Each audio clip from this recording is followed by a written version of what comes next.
The paramedic became emotional, trying to save the life that was already gone. I do remember picking up, sorry.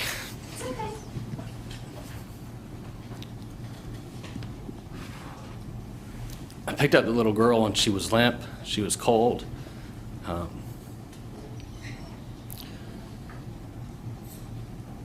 Sorry.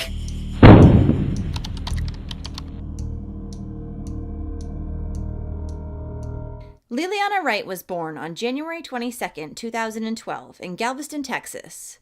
She was born in a prison hospital where her mother, Jerry Quezada, was serving time on a 6-year sentence for a burglary conviction. Liliana's father is named Brian Maker. Liliana was a sweet, happy, and funny little girl who had a contagious laugh. She loved to sing, dance, and she also loved to play with the chickens that her grandparents raised in their backyard. And the little girl's favorite song was 10 Little Monkeys Jumping on the Bed. At only 2 days old, Liliana was placed with her paternal grandparents, Elise and Craig Clackley. Her father, for one reason or another, was unable to take care of her at the time, and with her mother being in jail still, the Clackleys had stepped forward to raise Liliana.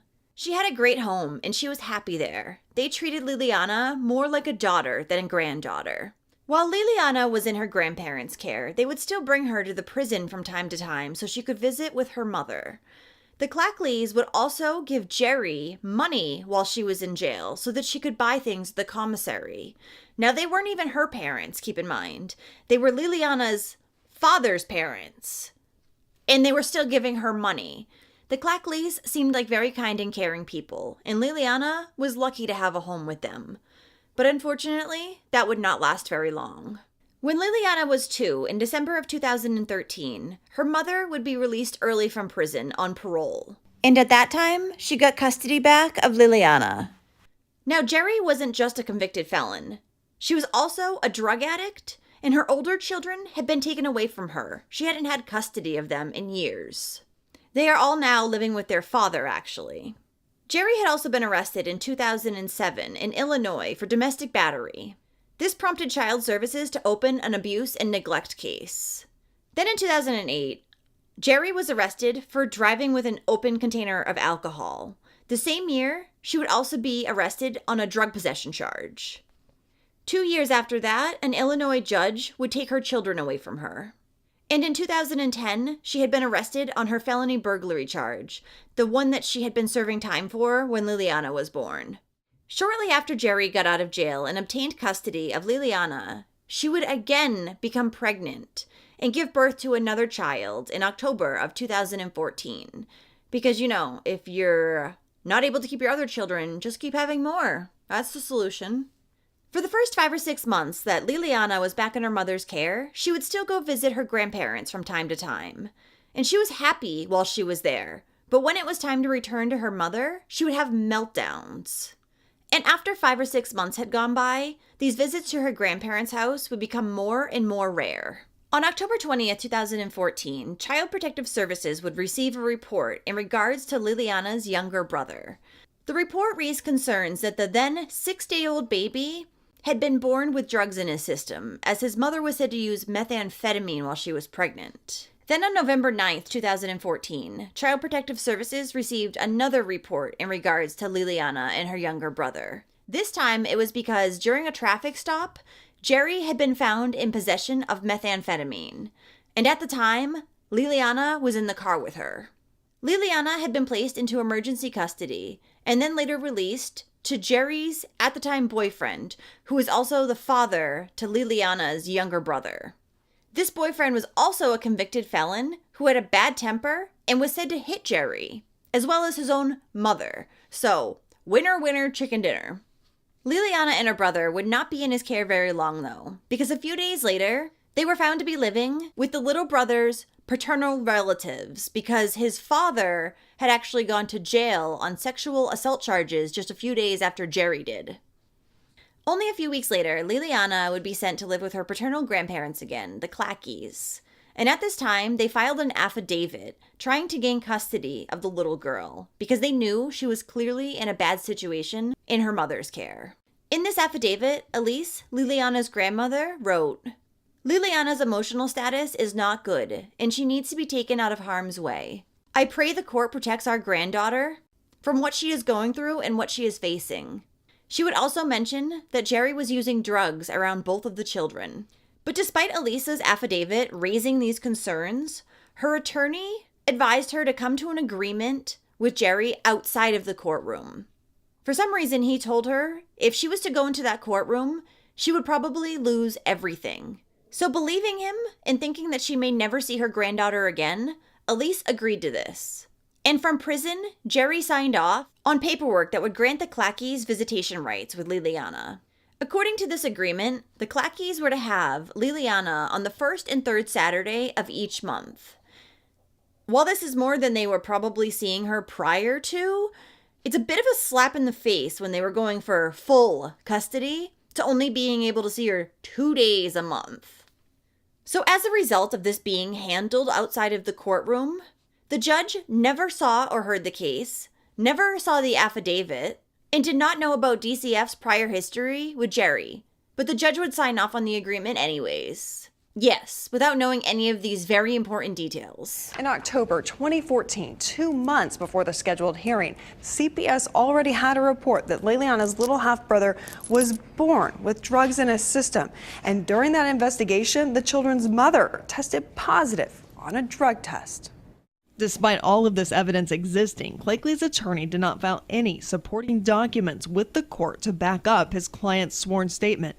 Despite Elisa Clakeley's affidavit raising her concerns, her attorney advised her to come to an agreement outside of Haddock's courtroom. He said, Elisa, if you go into her courtroom, or his exact words, you are going to lose everything.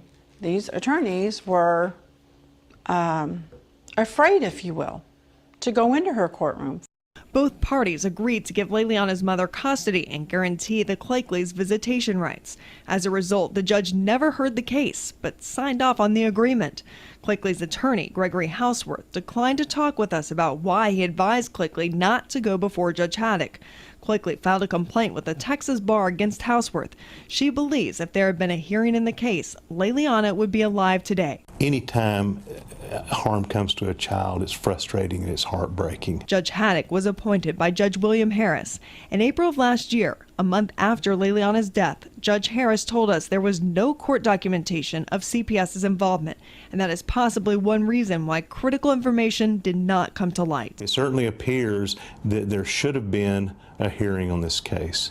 It certainly appears that the court should have been given some evidence about the mother and about her circumstances. And I think it's tragic that the court never was allowed to hear that evidence. So the methamphetamine charge that Jerry had been arrested on back in November only ended up costing her a few weeks in jail. When she got out, she went to live with her mother, and she got back custody of Liliana. After Jerry's release from jail, the Clackys still saw their granddaughter twice a month per their court agreement. And DCF staff would begin visiting the home of Liliana and her little brother on a monthly basis. Then on February 23, 2015, Liliana's grandmother would express concerns to a DCF staff member, saying that Liliana had come over for a visit with bruises on her face and a cut lip. In response to this, a caseworker spoke to Liliana over the phone, at which time she told them that Jerry had smacked her in the face and lips.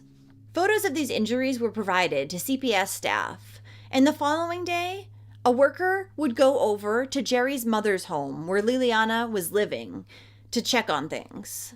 At this time, Liliana again told the social worker that she had been smacked in the face by her mother, but Jerry, as well as her mother, denied that there was any physical abuse of the little girl. They both said that Liliana was very clumsy and she was always running into things. And during another interview, Liliana would tell DCF staff members that she had actually just run into a wall, and that's how she had gotten the busted lip. Of course, she had probably been coached because, as I said, this interview was later on, so her mother probably told her to not say that it was her, and her answer changed. The investigation ended up being closed on April 3rd of 2015, and any abuse was ruled out. So even though she had denied any physical abuse of Liliana going on in the home, Jerry's mother, Adeline Carr, would say how timid and skittish Liliana was. She said that her granddaughter was quiet and shy and would stare and point at things rather than asking for them verbally. She was also frightened of loud and sudden noises, and Liliana would not leave her bedroom until she was given permission to do so. So in September of 2015, Jerry and her 2 children, which she still had custody of at this point for some reason, would move in with her new boyfriend, Charles Pfeiffer. They would live in a home together in Grand Prairie, which had belonged to Jerry's late grandmother. The couple and the children lived together for several months before Jerry and the kids would move back to her mother Adeline's house. And even though they no longer lived together, Jerry would still go over and visit Charles and stay there so that they could use heroin together. So, Charles is also great guy. CPS had actually been involved with Charles in the past. This includes history from both New Mexico and Texas. Allegations had been made against him in 2003 and 2005 of neglectful supervision as well as physical abuse due to domestic violence. These allegations would end up being unfounded. Charles had also had his daughter removed from his care in 2011 by Child Protective Services, and she had later been adopted. On top of all that, he also had a history of abusing different drugs. At this time, it was heroin. In January of 2016, Child Protective Services would receive yet another report, alleging that there was possible physical and sexual abuse happening in the home, as well as neglect on Jerry's part. It said that the sexual abuse was by another family member that was unnamed. DCF staff would try to meet with the family numerous times until they finally made contact on February 9th, 2016. And at that time, Jerry denied that there was any abuse going on. Of course. But during this visit, Liliana was observed as having a purple bruise under her left eye and another older bruise on her right eye. She also had an old bruise on her hand. Jerry would say that the healing bruise on Liliana's eye had been from a year ago when she ran into a table. She said that it had remained that color the entire time. The bruise on the other eye, she said, was from her falling down having a temper tantrum. And the bruise on her hand, she said, was when a friend was watching her. The friend would later be revealed to be Charles. This friend had smacked Liliana on the hand. When Liliana was questioned, she said she didn't remember where the bruises had come from. But at this time, she did accuse another family member of sexually assaulting her. Jerry was instructed to not allow any contact between Liliana and the family member who was allegedly sexually abusing her. And she was not to have any contact with the friend who had put the bruise on her hand. To this, Jerry agreed, but she would not actually follow through with that agreement. Due to more concerns of abuse in the home, on February 17, 2016, Child Protective Services filed an affidavit. And on this affidavit, it noted that the children were likely to be removed from the home. But this would never happen, and subsequent attempts to contact the family would be unsuccessful. Then on March 13, 2016, DCF would receive their final report in regards to Liliana. It would be about her death. Grand Prairie Police had been called to respond to a medical emergency shortly after midnight at Jerry's grandmother's home, which was on the 2200 block of 14th Street. This is where Liliana had been left in Charles's care. When the first responders arrived on the scene, they found that 4-year-old Liliana was not breathing. Her face was 75% covered in bruises. One of her eyes was so swollen that she probably couldn't have seen out of it. And there were ligature marks on her wrists. The little girl was cold and limp. Jerry tried to tell first responders that she had just fallen in the shower. That was the only thing that had happened. She then asked if she could go in the ambulance with her daughter to the hospital. But they told her no, she would have to wait for investigators because she and her boyfriend needed to answer some questions. And one of the firefighters, who was a first responder to the scene, was so upset by the condition that Liliana was in that he hadn't even waited for a stretcher from the ambulance. He had picked up the little girl in his arms and carried her outside. He then told the other firefighters that they needed to go with him to the hospital. And they then left the fire truck there with the lights on and the doors still open. Liliana was taken to the Medical Center of Arlington. Emergency room doctors and nurses spent 30 minutes trying to resuscitate her, but there was nothing they could do to save her life. And little Liliana was pronounced dead on March 13th, 2016. Police and medical staff had been reduced to tears standing outside of Liliana's hospital room. It was absolutely heartbreaking to see her condition. Sergeant Brad McAvoy from the Grand Prairie Police would say it was the worst thing he had ever seen inflicted on a child. During her autopsy, it would be discovered that Liliana had died of blunt force trauma not only to her head, but also to her abdomen. In fact, she had been hit or kicked so hard that her belly wall had slammed into her spine. There was also evidence of sexual abuse. When the police arrived at the home to question Jerry and Charles, Jerry was frantic, and due to her emotional state, she had a hard time answering questions. Charles, however, seemed to show absolutely no emotion. And by this time, the pair had corroborated that Liliana had actually been at a friend's house over in Oak Hill for the last 2 days. When she had arrived home, they said she was covered in bruises at that point, and they believed it was from the friend's older sister. But you did nothing? You didn't call the police?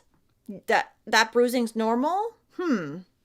They then went on to say that when Liliana had returned home, she wanted to take a shower, and during that shower, they had heard a thud.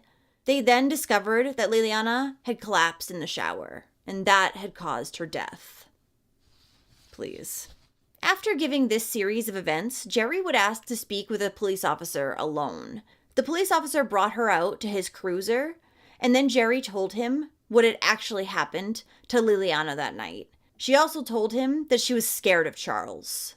Jerry said that she had been frustrated with her daughter in the days leading up to Liliana's death because she had been acting out and talking back to her. She was also upset because Liliana was throwing up and not eating. And in a text message that would later be found from Jerry to Charles, it would say that she believed Liliana was vomiting for attention from everyone. I'm sorry, what? Attention? For vomiting at 4 years old. Are you for real?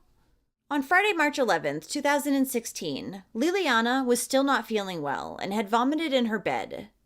At that point, she also had a bump and a bruise on the right side of her head from a previous fall. Throughout the day, Jerry and Charles would use heroin and hurt the little girl because they were upset that she was trying to seek attention for vomiting and she wasn't eating. So they decided that in order to remedy this, they would hit her with a bamboo stick and a belt throughout the day.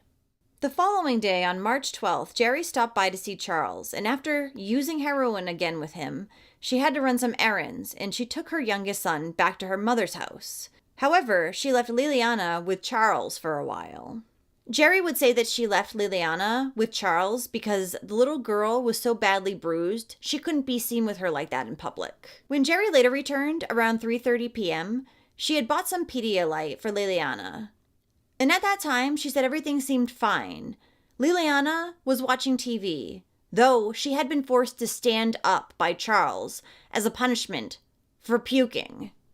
Completely unfazed by this, Jerry again went to use drugs and then decided she needed to take a nap. So she went back to her mother's house to have her nap. And when she woke up, she called Charles to see how Liliana was doing. At that point, he said that the little girl was fine. So Jerry and her youngest child, along with her parents, would go out to a steak dinner that night in Arlington. Following dinner, Jerry would bring her son back to her mother's house and put him to bed between 9 and 9:30. Jerry then returned to where Charles was living to use drugs with him yet again. When she got there, they went right to the bathroom, and it wasn't until after that she asked about Liliana. So she got there, didn't see her daughter anywhere, and just went and used drugs and didn't care. She didn't think anything was wrong at that point? I don't believe it. After Jerry had asked where her daughter was, Charles told her that she was in the closet in the living room. And when Charles opened the door to this closet, Jerry saw that Liliana was bound by her wrists with electrical wire, and she was strung up to the coat rods with old belts. preventing her from sitting down at all. Jerry said there was also something tied around her stomach, and Liliana had even more bruising all over her face. Jerry then told Charles to untie Liliana from the closet, which he did. After this, she brought Liliana into the kitchen and made her a peanut butter sandwich, which she tried to feed her. But Liliana was still having trouble eating. At that point, Charles was angry because she wasn't eating and clearly just looking for attention in his mind. So he put on a pair of gloves, pulled Liliana up by her face, and poured the Pedialyte down her throat.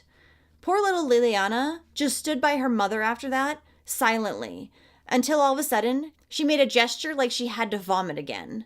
She went running to the bathroom, but on the way, she would end up vomiting in the kitchen, on the floor. And of course, this made Charles angry. Charles then grabbed her by the throat and lifted her off the ground with one hand. He then took Liliana and slammed her into the drywall, leaving an indentation in the wall. After that, Charles took the little girl and threw her into the closet and slammed the door. Eventually, Charles would pull Liliana back out of the closet, but at this point, she had urinated and vomited all over herself, so Jerry decided to give her a shower. Before the shower, Jerry went to grab some clothes for Liliana, and it was at this point that she heard Charles in the bathroom with her daughter, and he yelled, "Get you some of this." He then walked out of the bathroom, and Jerry heard Liliana collapse in the bathtub. Jerry said at this point she ran into the bathroom and began trying to get Liliana dried and dressed, but then she fell unconscious in her arms. Jerry attempted to give Liliana CPR, and she told Charles to call 911. Charles yelled back at her that the little girl was just faking it, to which Jerry told him, "She's not breathing." And then he decided to call 911. During the 911 call, Charles told the dispatcher that the little girl was having a hard time breathing. The dispatcher then gave him instructions over the phone of what he should do until the ambulance arrived.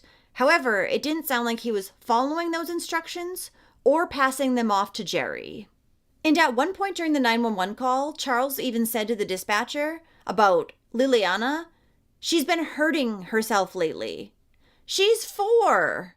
So after Jerry told police what had really happened to her daughter Liliana that night, she asked on an update on her condition, and the detective informed her at that time that Liliana had passed away. During additional police interviews, Jerry would admit that she had kicked Liliana in the past, as well as hit her in the chest, popped her in the mouth, spanked her with a belt, and struck her with a bamboo switch as discipline for not eating. 30-year-old Jerry Quezada would be arrested and charged with felony injury to a child. Her bail was set to $500,000. And a few days later, Charles Pfeiffer would also be arrested and held on the same charge. His bail, however, was set to $1 million. And Liliana's little brother would be placed into foster care following his mother Jerry's arrest. In 2016, while he was awaiting trial, Charles Pfeiffer, against the advice of his attorney, gave an interview. And honestly, it's a little bit laughable because it's very clearly all BS. In this interview, Charles claimed that he did not kill Liliana, and anyone who knew him knew he would not be capable of that. He also said that she was his little buddy and that he loved her like his own. He also said that he misses her every day. Charles went on to say that during the time he and Jerry had lived together, he had seen Jerry hit the little girl twice. He said that the little girl was afraid of her mother and would always do what she was told out of fear. And he said if he said anything, he was told to mind his own business by Jerry. Charles would also try to make himself sound like he was caring and say that he had been in contact with the Clackies because he was trying to get them custody back of Liliana. However, he did not tell Jerry that he was doing this because he was afraid of what would happen. At the very least, he said he would lose his place to stay. So I'm thinking maybe like 5% of all of what I just said is true. If that. In July of 2017, Jerry Quezada would plead guilty to felony injury of a child as part of a plea deal. As part of this agreement, she would have to testify against Charles at his trial. Jerry would later be handed down a sentence of 50 years in prison. And she would say that her reason for accepting the plea deal was because her daughter needed justice. She says, "I know where I went wrong, but I'm not the only one who did it." So in October of 2018, 36-year-old Charles Pfeiffer would go to trial. He was originally indicted for felony injury to a child, but a grand jury had since added a capital murder charge. The state would call Jerry, Jerry's mother, first responders, detectives, and medical professionals to testify at his trial. Charles, however, did not testify on his own behalf, and his attorney did not call forth any witnesses. Instead, their strategy was to attack the credibility of Jerry's testimony against Charles. Prosecutors would show the court DNA evidence that had been collected, and Leliana's DNA had been found in Charles's fingernail clippings. Her DNA was also found on a glove that Jerry had said he used to torture the little girl. And her DNA had been found on the cracked wall that Jerry testified Charles had thrown the little girl into.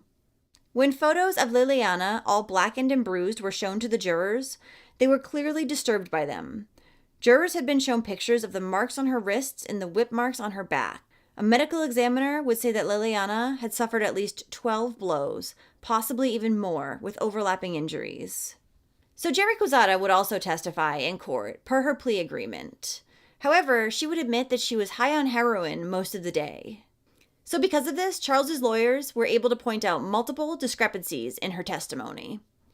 Charles's attorney would argue that Jerry was only trying to save herself by blaming his client for her daughter's death.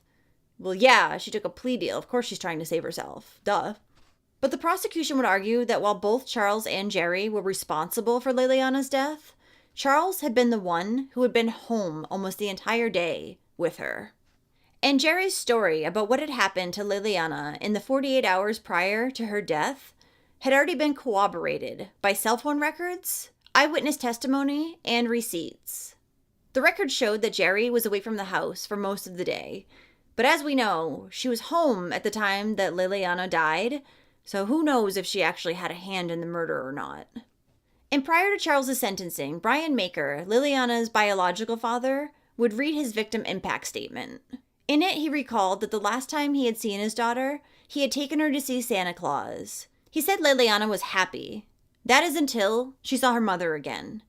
He would say to Jerry in court, "The moment she saw your vehicle that day, she screamed and cried and begged me not to send her back to you. You should have let me have her." Brian says he still has nightmares about his daughter with the sound of terror in her voice. He said his little girl was loved by so many others, and he wishes that his parents' attempt to gain custody had gone through before she died. At the end of his trial in October of 2018, a jury would find Charles Pfeiffer guilty of capital murder. This earned him an automatic life sentence with no possibility of parole. For some reason, however, the district attorney had not ended up seeking the death penalty. And the judge spoke to Charles as he was handing down his sentence. He told Charles that the case was the worst he had ever seen, and life in jail seems insufficient. The judge went on to say, "Hanging a little girl in a closet is savage. You should die in a locked closet, if Texas had one, but they don't have one for you, unfortunately." My kind of man. Though after he said this, the State Judicial Ethics Commission would reprimand the judge, saying that the comments he made to Charles Pfeiffer were undignified and discourteous. So of course, Leliana's death sparked public outrage, and it prompted an investigation and changes to be made within Child Protective Services. The agency acknowledged an overloaded system, which caused the caseworkers to overlook a pattern of abuse. Given this, within days of Leliana's death, the caseworker and the supervisor who had worked on her case were fired, and one of the special investigators resigned. Leliana Wright's memorial service was held on March 22, 2016 at the Bean Macy Burge Funeral Home. She was later cremated. And then on April 10, 2016, more than 60 people gathered together for a candlelight vigil at Catherine Rose Memorial Park in Mansfield, Texas, to remember Leliana Wright.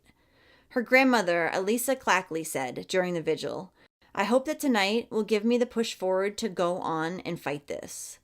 Many of Liliana's family and friends at the vigil wore bright yellow shirts that read, "Justice for Liliana."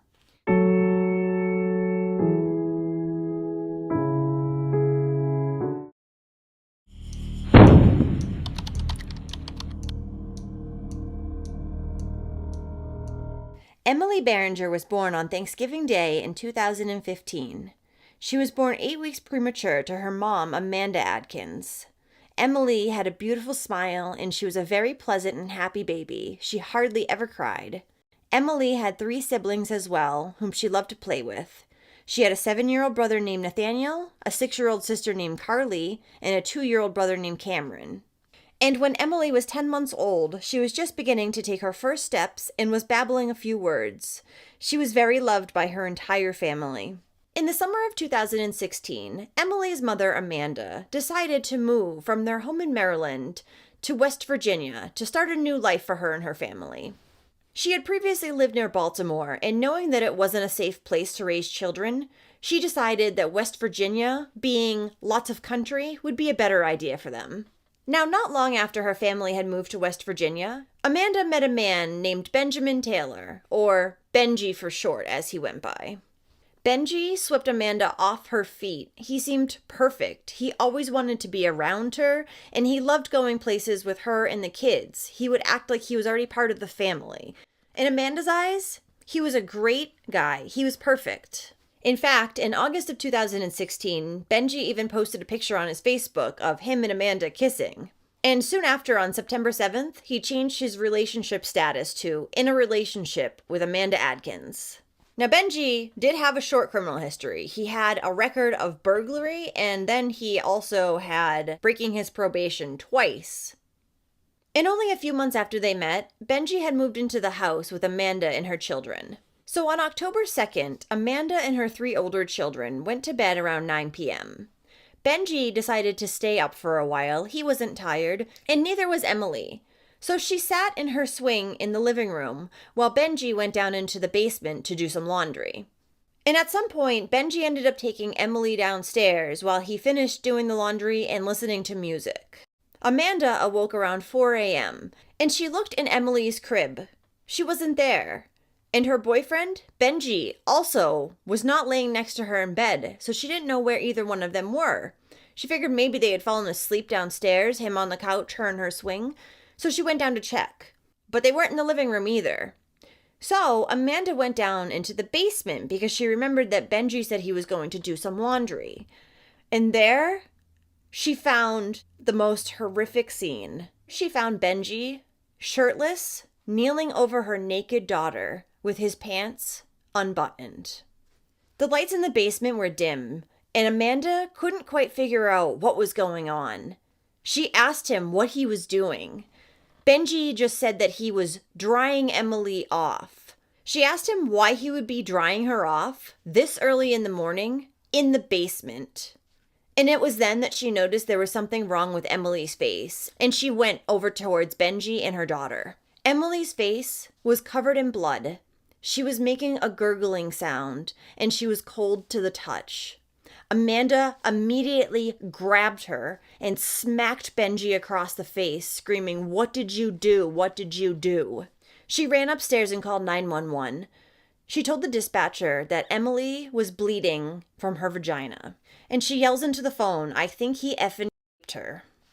And in the 911 call, you can hear Amanda screaming at Benji, "What the F did you do to her? Why was she naked?" When first responders arrived at Amanda's home on Meadowlark Lane in Ripley, West Virginia, they found Amanda standing there holding Emily, and she was covered in a significant amount of blood. A police officer asked Benji to lift up his shirt, and it revealed a patch of blood. He told officers it must have been from when he picked up Emily. An officer also noticed blood on Benji's thigh that appeared to be from Emily. Emily was rushed to Charleston Hospital, where she was later pronounced brain dead. As Amanda held Emily in her arms, 2 days later, on October 5th, Amanda made the difficult decision to switch off her life support system, and Emily was pronounced dead. The emergency room doctors told police that Emily's traumatic injuries were likely caused hours prior to first responders being called. An autopsy of the toddler confirmed that Emily had extensive bleeding, and her injuries were consistent with being penetrated by an adult male. She also had head injuries that suggested she had either been thrown to the ground or hit hard with a heavy object. Her cause of death was officially a skull fracture. Benji was arrested and charged with first-degree sexual assault, but he was later charged with murder on October 6th. After his arrest, Benji Taylor told police that he had brought Emily down to the basement, but he had blacked out, and the last thing he remembered was doing the laundry. He said he had 8 beers between 2 p.m. and midnight that day, and he had also smoked a little bit of weed with Amanda earlier. A deputy that arrived to the scene would say that Benji did not appear at all intoxicated, though, when he got there. He said that he had blacked out maybe 10 times, and it could have been between 30 and 40 minutes or 5 to 6 hours each time. He had no idea. And he also claimed that he couldn't remember washing the infant's blood down the sink to try to conceal the evidence. But the truth is, Benji had done nothing to save the infant from the injury she had sustained after he had attacked her. Police searched Benji's phone as well and found that he had been searching for legal pornography from 2:52 a.m. until about 3:17 a.m. Benji's phone also shows that he made a 9-second phone call to a contact listed as home. This happened at 4:54 a.m. This was about 6 minutes before the first response team arrived to the home. He later got a text message from his brother asking if everything was okay. I assume that's the number he tried to call but didn't pick up. And around 5:14 a.m., Benji texts back, "Dumb shit, man. But don't worry, I'll be dead sometime." There were large amounts of blood found on blankets and clothing in the basement.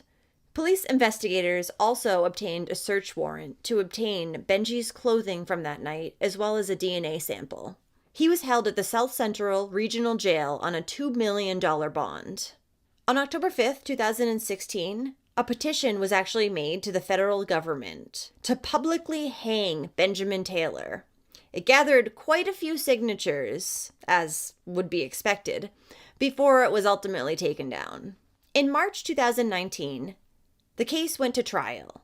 It lasted 5 days. Benji wore a bulletproof vest, a helmet, and shackles for most of the trial.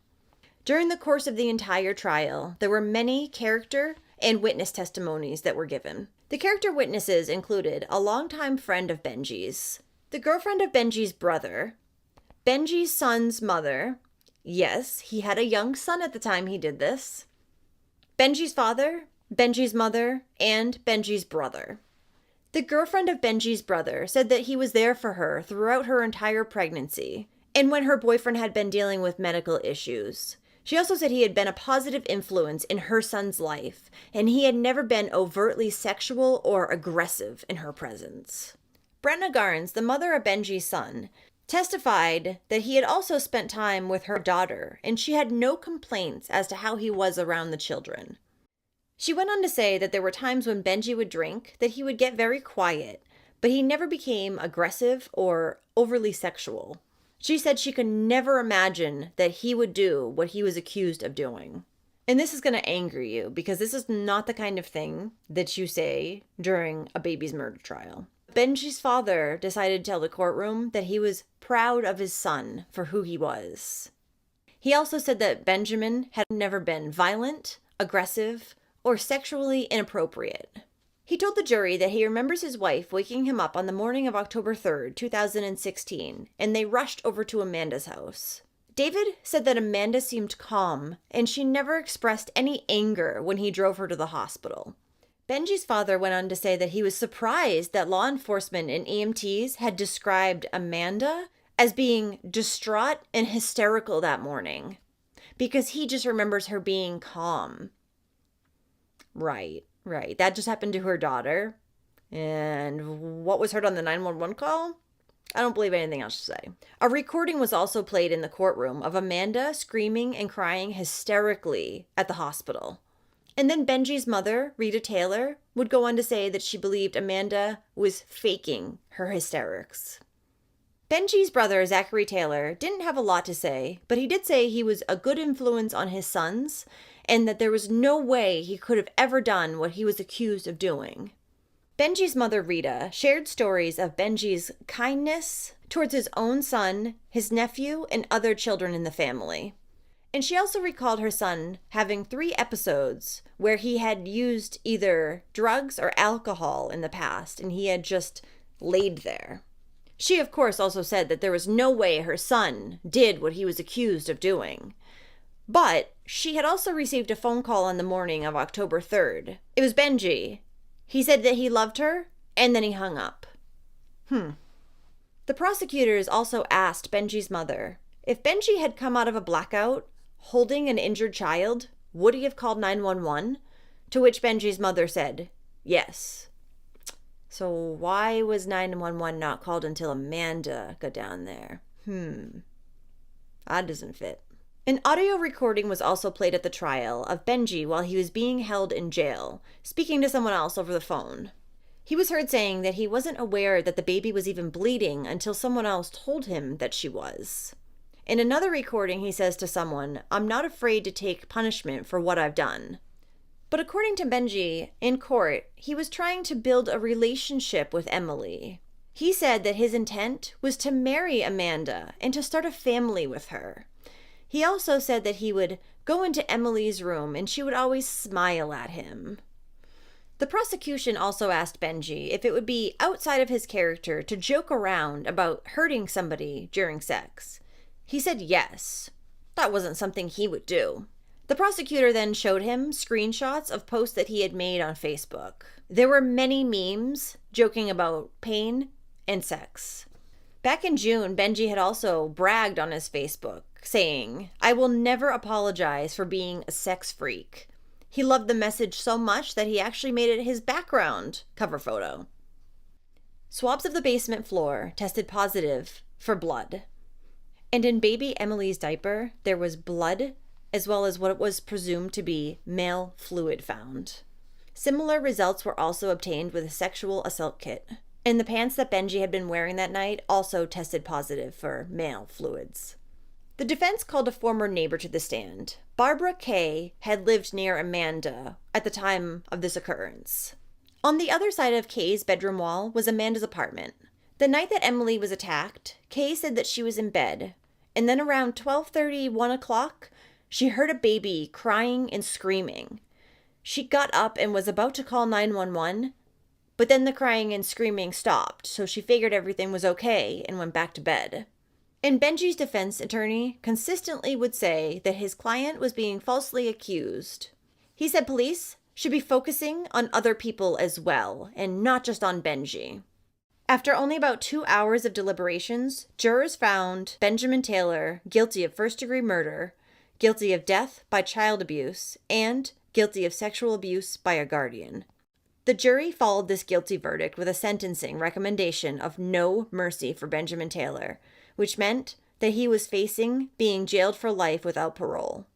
And Benjamin Taylor received life in jail on the first-degree murder charge. For the death of a child by child abuse, he was sentenced to 40 years. He was also sentenced to 10 to 20 years for sexual abuse by a guardian and ordered to pay a $5,000 fine.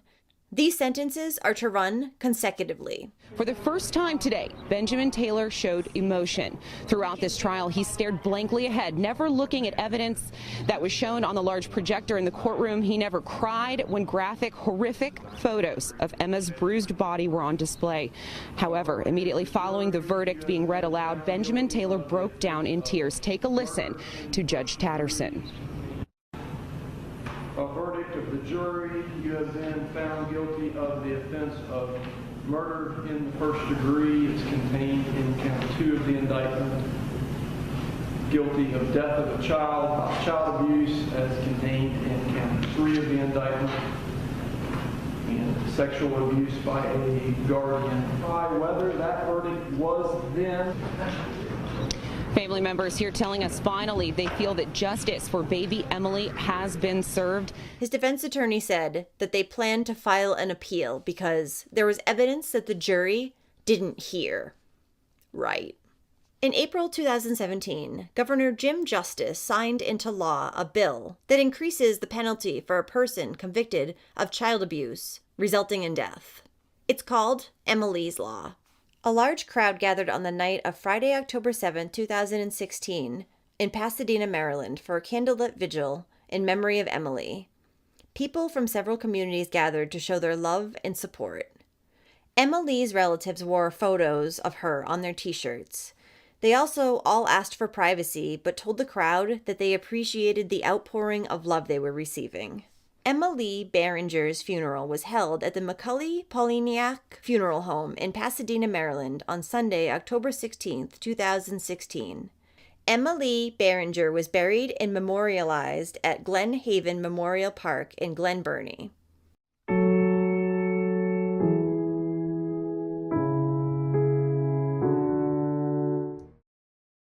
A, B, C, D, E, F, G, H, I, J, K, L, M, N, O, P.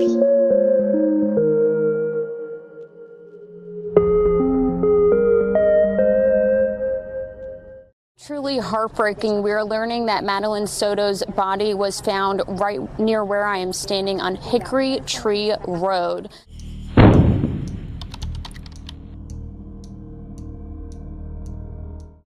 Madeline Soto was born on February 22, 2011, to her mother, Jennifer Soto, and her father, Tyler Wallace. She loved the movie Lilo and Stitch, playing the flute, going fishing, and she adored all animals. Madeline was said to be a sweet girl who was always kind to others and had no problems with anyone. She was loving, silly, and confident. Madeline, however, did deal with her ongoing anxiety and ADHD, and she had difficulties managing it at times, but always tried her best to internalize these struggles. Jennifer, Maddie's mother, also struggled with her own mental health as she had bipolar disorder and was heavily medicated for it, but still often had difficulties. Now, Madeline's biological father, Tyler, who lives in Texas, had actually been engaged to a woman named Tatiana, but when they briefly ended their engagement in early 2010, Tyler had essentially made Jen Soto his rebound. It was then that Jen had gotten pregnant with Madeline, and shortly after finding out that she was pregnant, Tyler would reconcile with Tatiana, and they would get married just a few months after Madeline was born, in April of 2011. Madeline would then go to visit her father for a few weeks each summer. The teen, however, lived with her mother, Jen Soto, full-time in their condo located in Kissimmee, Florida, just a few minutes away from Disney World. They also lived there with 2 other roommates. And around the time that Madeline was 7 years old, in 2018, her mother, Jennifer, began dating a man named Stephen Stearns. 37-year-old Stephen Stearns was for a time employed at nearby Disney World as a cast member, but in more recent years, he hadn't been working at all. He came from a rich family, and he had gone straight from living with his parents in their $1 million home to living with Jennifer and Madeline in their Kissimmee condo. On the evening of February 25, 2024, Madeline's grandmother threw her a 13th birthday party at her house. Following the party, Maddie's aunt would drive her back home. Now, neither Jen or Stephen had attended the birthday party that night because apparently Jen had been working from 2 to 10 p.m. and Stephen hadn't been invited because he didn't get along with Jen's mother, Madeline's grandmother. Madeline would get back home around 10 p.m., and her mother, Jen, would arrive back around 11. Apparently, by the time Jen got back home, Stephen was also already there. But something happened between that time and the following afternoon, because that's when Maddie would be reported as missing after she hadn't made it to school that day. Jennifer wouldn't find out about her daughter disappearing until around 4:30 in the afternoon, when she went to school to pick her up, and was told by staff that Maddie had never arrived that morning. Apparently, it was in the school's policy to contact parents after school was done to let them know about their child being absent, rather than earlier in the morning, which has since changed. Jen and Stephen would report Madeline as missing around 8 p.m. that night, and when they did, the girl's mother would tell police that her daughter had never run away from home before, and she had last seen Madeline the night prior, shortly before she headed to bed, around 11 p.m. It was later discovered that Madeline had wanted to run away from home and live in the woods, though police did not know why. Hey there. Hey there. What's going on? So, my daughter was dropped off close to school this morning, but never made it. I went to pick her up from school. I'm sorry, one second. Yeah. Okay. All right. So she was supposed to be dropped off at school, didn't make it to school. Didn't make it to school. I went to pick her up from school today, Okay. and she never came out. They announced it over the speaker, and I'm just like, maybe she walked here, because sometimes she'll walk here to this office. Mm-hmm. I came here, nothing. I went back to the school, they were closed. I got a notice, an email from the school saying she was absent, but I also messaged her teacher, and he looked at her entire attendance today and saw that she was completely not at school today either. Okay. So she never made it. Okay. What's her name? Madeline. Madeline. Madeline. I-N-E. Last name? Soto. S-O-T-O. Soto. Yeah. Date of birth? February 22nd, 2011. February 27, 2000. 22nd, Oh, sorry. 22nd, 2011. 2011. Just her 13th birthday. 13. 1418 Charlie 45. What's the name of the single aid? Madeline Soto, age 13. I'm trying to get a clothing description now. What was she last seen wearing? 26 County Charlie 45. People hit my call 931. It's the same call. Green hoodie, Green hoodie, white Crocs, white Crocs, either blue or black pants. I think black shorts. Black shorts? Yeah. black shorts. Okay. Black shorts. All right. Do you know if she has like friends in the area? She does, but she doesn't know where they live. She doesn't know where they live. Okay. I asked all of them. Okay. Is this like, does she like have any places that you guys know that she'll usually be at? Any friend's house? Any places that like she likes to hang out? Typically, no. Not typically? No. Okay. The morning that Maddie had disappeared, Jen claimed that she had been awoken by her boyfriend, Stefan, coming into her room to get the dog to take it for a walk. Jen said that she hadn't gotten out of bed at that time, and she never saw Maddie off to school, but she believed that she heard her getting ready in the kitchen between 7 and 8 a.m. However, Jen would later retract this statement and say that it was probably one of her roommates getting ready in the kitchen around that time, and might not have been Maddie. This has left many people suspicious of Jen, since as you could hear in the body cam footage, she corrected Stefan and told a detective what Maddie had been wearing when she was last seen. But then she admitted to not seeing her at all, so how did she know? Apparently, after bringing the dog for a walk, Stefan would then drive Maddie to Hunters Creek Middle School around 8:30 that morning. But he would tell police that he hadn't actually dropped her off on school grounds. Instead, he had dropped her off a few blocks away, near the Peace United Methodist Church on Town Boulevard in Kissimmee. According to Stefan, this was because Madeline was embarrassed about the car that he was driving, and she had requested that he drop her off there. He also suggested to authorities that maybe Madeline had just never made it to school. I dropped her off. Everything looked fine when I drove away. It's the last time we saw her. What were the conversations that y'all had in the car when you dropped her off? Not much. She was asleep for most of the way. Told her have a good day at school when she got out, and I love her. She said thanks, love you too. That was it. And so where do you think she could possibly be? I mean, this isn't, as I was told, this isn't normal behavior. This is not normal behavior. She's not the type that would just run off. We don't know where she could be, and we're scared.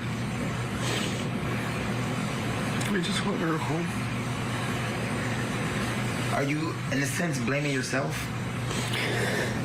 It's hard not to. It just keeps coming in waves. Just the reality keeps hitting. We don't know where she is. We don't know if she's safe.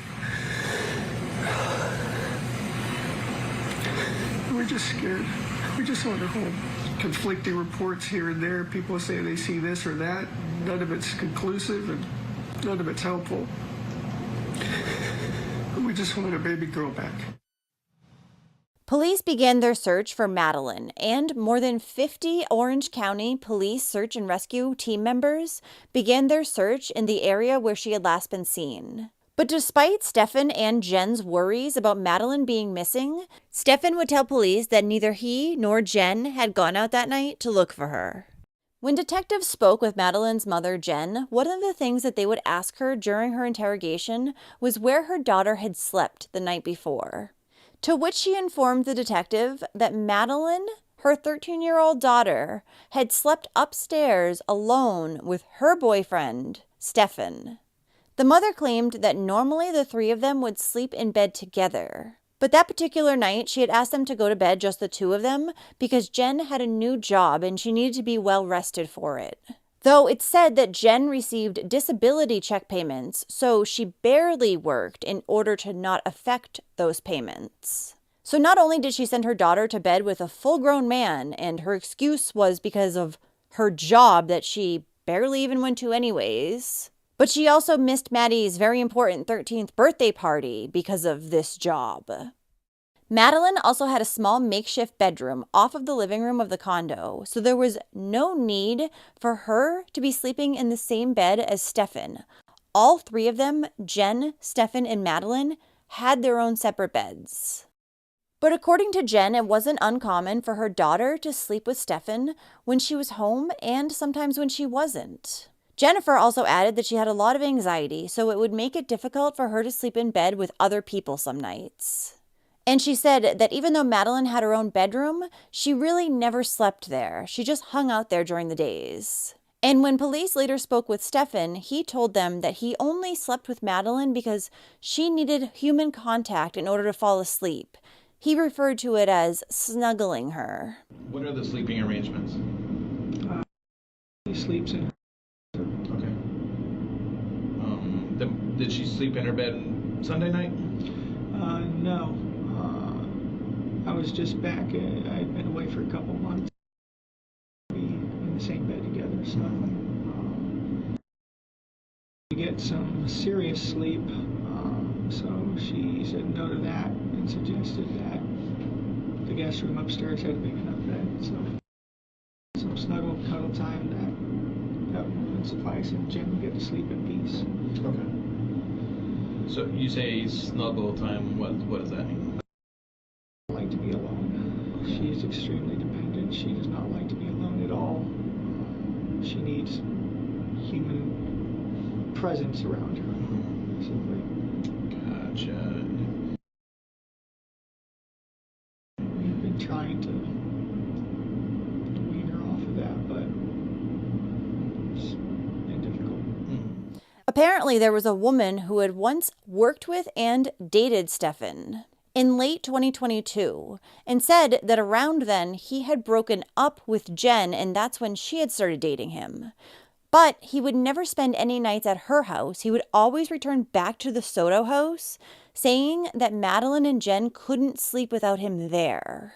Stefan also confessed to this woman that he would sleep in the same bed as Madeline, and one morning he had woken up with a boner, so he had to quickly turn around in bed.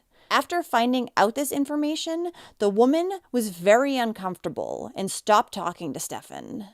Jennifer would also tell investigators that the morning Maddie disappeared, Stefan had left to bring her to school, and Jen didn't get out of bed until around 9 a.m. when she had to go to her doctor's appointment. When she returned home around 11 a.m., Stefan was back home as well. But he told her that he had accidentally left his cell phone at home, and Maddie had left her cell phone at home too. Which, since Maddie had ADHD, this was likely that she could have forgotten it. However, it said that Stefan was constantly on his cell phone, so it's highly unlikely that that was true. Stefan told Jen, however, that things had gone good that morning, regardless of them forgetting their phones. He also told Jen that he had offered Maddie McDonald's multiple times, but she had declined, despite that being their original plan. In fact, Stefan and Maddie had even woken up a little bit earlier that morning so they could go get McDonald's for breakfast. So that really doesn't make sense. And even though Stefan told Jen that he had asked Maddie multiple times on the way to school if she wanted McDonald's, he also said that she slept the entire ride. So which was it? After Stefan had returned back home, and Jen had as well, they sat around the house and just hung out for a little while.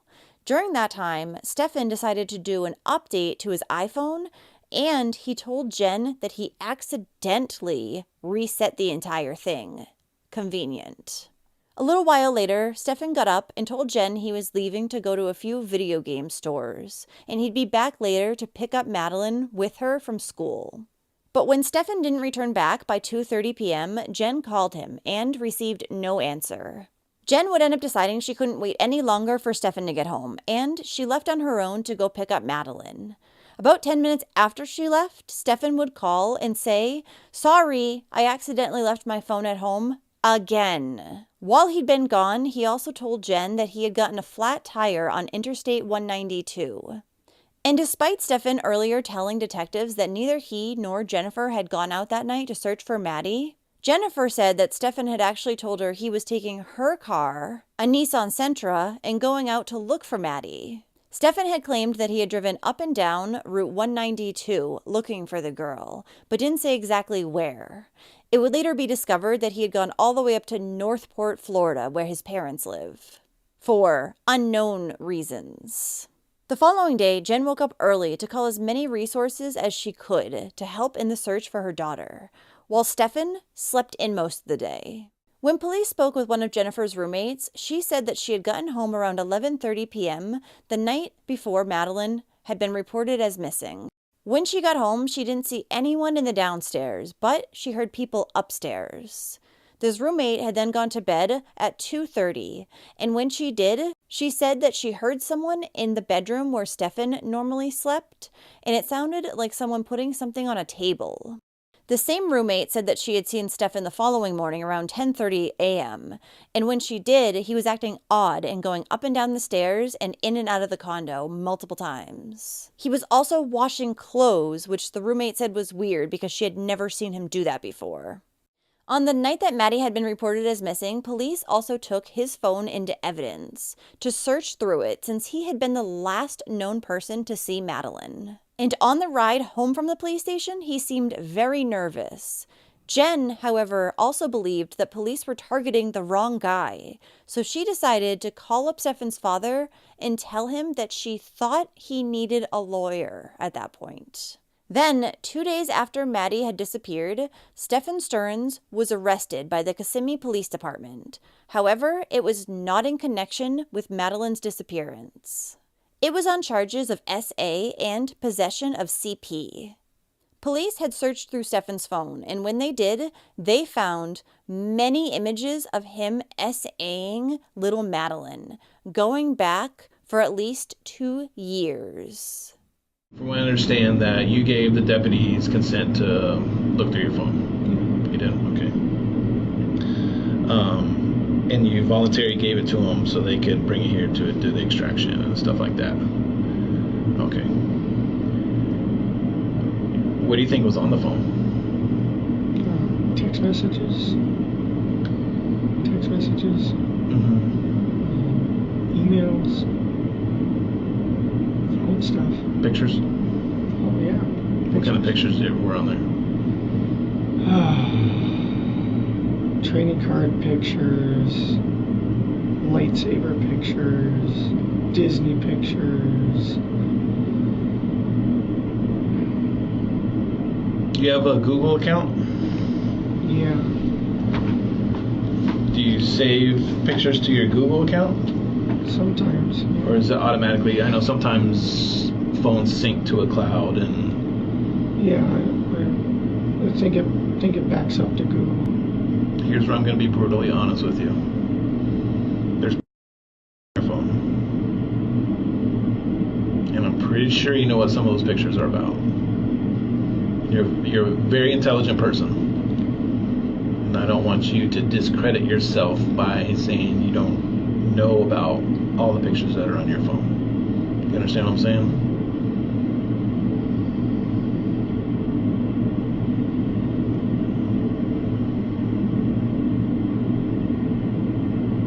So do you want to add to the list of pictures?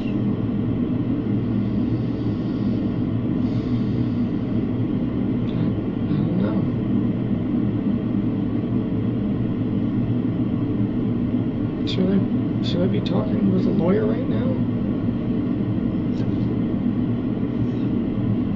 I can't answer that question. My sole purpose right now is to see if I can find, and I'm really hoping you can help me.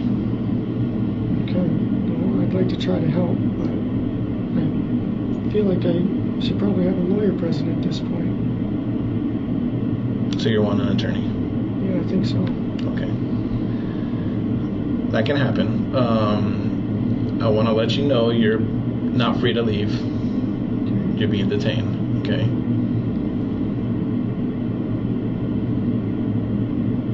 Do you want to know what you're being detained for? Capital sexual battery and possession of child pornography. Okay. So we're going to step out. If you need anything, please tap on this door. Okay? And there's going to be detectives outside that will be able to assist you. Okay. They had also found that Stefan had searched the term sevoflurane and show up in a drug test weeks prior to Maddie's disappearance. This drug is an anesthetic that can cause hypnosis and amnesia, but it's typically used in medical treatments. Investigators served a search warrant on Jennifer's condo, and they noticed that the rooms in the photos matched the backgrounds found in some of the CP images in Stefan's phone. Investigators also added that in Stefan's phone, they found a photo of one of Madeline's mother's roommates nude in the bathroom, and she said she had not permitted Stefan to take that photo. So even though Stefan had accidentally reset his entire iPhone, luckily, police had been able to recover a lot of information. Detectives brought Jen Soto in for another interrogation, and during this time, she would tell them that she did not believe Stefan had anything to do with her daughter's disappearance. However, after being shown photos of Stefan S.A.ing her daughter, she now believed that he was guilty, she said. Jen went on to call Stefan a master liar and manipulator. She also said he would get angry and irritable about things and was very negative most of the time. However, he only ever got mad at Madeline when it came to parenting things. Jen was then shown some pictures that police had recovered from traffic cameras the day that Madeline went missing, and they informed her that their investigation had now shifted from a missing person to a homicide, as they believed that Madeline was deceased. Once she was informed of this, Jennifer sat silent for a few moments, then began to cry. The photos that authorities had showed Jen depicted her daughter Madeline sitting in the front seat of the car that Stefan was driving, and she did not look like she was alive. Her head was slumped over to her left shoulder, and her mouth was wide open. Now, Stefan had previously told investigators exactly where he had gone on the day Madeline disappeared, but what police found was not consistent with what he had told them. Stefan's car had been seen on multiple traffic cameras, and his route did not match the one that was found in his Google Drive locations. Authorities knew that Stefan had never dropped off Madeline for school that day and believed that she had actually been dead in the car the entire time. A camera at their condo complex had captured Stefan throwing Madeline's backpack and school-issued laptop into the dumpster at 7:30 on February 26th. These were later recovered by detectives, and a trash bag with one of Madeline's white Croc shoes was also recovered. The other white Croc was found right in Jen's room. These were the shoes both Jen and Stefan had said that Maddie was last seen wearing. Stefan was again seen returning to the condo complex at 8:19 a.m., and at that time, Maddie was also seen in the car, but she did not look alive. Around 9:40 that morning, Stefan's car was seen on camera entering the parking garage near Holiday Inn Club Vacations on South John Young Parkway. He was seen walking to the passenger side of the vehicle, opening the door, then he proceeded to carry what appeared to be a limp female body to the trunk of the car. Now, during Jen's interrogation, she told police that when Stefan first moved into the condo with her and Maddie, there was a rule in place that Maddie was not to sleep in the same bed as Stefan. Why you would need a rule for that, I don't quite understand. She said that soon Maddie began asking for sleepovers with Stefan, though, which included eating popcorn, watching a movie, and then falling asleep together in bed. And she began to allow this because of how well Maddie and Stefan got along. But sometimes Stefan would be in just his boxers, and other times he would wake up cuddling Madeline. When Jen was asked by investigators during her interrogation if she thought that was weird, she said no. Jen additionally denied knowing anything about the ongoing victimization of her daughter Madeline. And she said that while if Stefan had murdered her daughter, that was evil, the sex stuff wasn't evil. To the detective, it seemed like Jen had already accepted the victimization of her daughter, and her emotions during the interview just seemed fake. If anything, she was a little bit more open with Stefan because she told him about a boy she had a crush on. Okay. And that his name was. And she described him. And Stefan's like, "Are you aware that she has a crush on a boy?" I said, "No." He's like, "Yeah." She told me his name, that he's tall and that she likes his fluffy hair. When was this? Do you remember when this conversation happened? Within the last week sometime, but I'm not sure. Okay. Like so we saw, so within a week of that Sunday. How did he take it? Was he like, and I want you to think back before you know things you know now. Like, did he seem concerned about her? Did he seem excited for her? Like she's starting to, be a kid and have crushes and everything else. Like, He seemed happy for her. Okay. He's like, "Yeah, did you hear this? This is super cute." And I was like, "Oh, I hadn't. She hadn't told me." And I wondered. I'm like, "Why didn't she tell me? Why did she tell him and not me?" Like, I want to know who she got a crush on. But maybe it's because I told her she had a rule. She wasn't allowed to date for a few years. I thought he was truly heartbroken and not that he had done all this shit to her.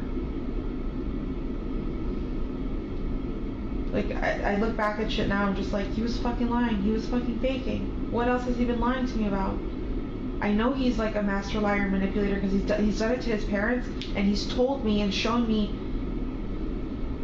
the lies he's done to his parents. But I don't know why I never thought, not me. The lies are about money. They're about where he's at, what he's doing. Like, what's he? Yeah, all that. To his parents? Yeah, he's stolen money from his parents. They used to have a few $1,000s hidden in like a closet for emergency fund kind of thing. And during COVID, he stole, like, he wanted RC cars. See, if he wants something, he's gonna get it. No matter what. The police have showed you their hand. They said, "Stefan, we want your phone. Stefan, we want to talk to you. We're going to lock down your residence. You can't go back inside." Me? I don't care if it's the love of my life sitting next to me. I don't care if it's maternal grandma. If the police come and take my mom's phone and my son's disappearance, I'm not going to offer my mom a lawyer. That's nuts to me. That to me shows you prioritizing Stefan. Because at that point, you became more worried about him being falsely accused than any. Does that make sense what I'm saying? Whether or not that's what you felt, does that make sense? People having lawyers is their constitutional right. That is a thing that everybody is afforded. But for somebody who's going through what you are going through, to offer him a lawyer leads me to believe that there may have been a conversation, there may have been knowledge, or there may have been some inclination that you had, whether it be his involvement, her location, or something to where in your mind there's guilt. I promise you. Because you offering him a lawyer is very weird. I know.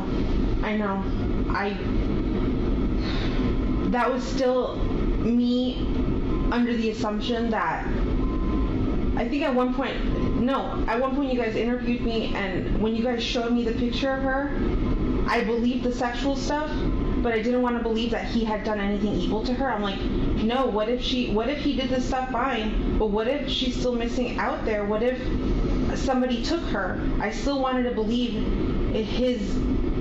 I believed him. I believed his whole story. So I was just like, I kept repeating that part. I'm just like, what if she did get dropped off? What if she got abducted? What if she's missing?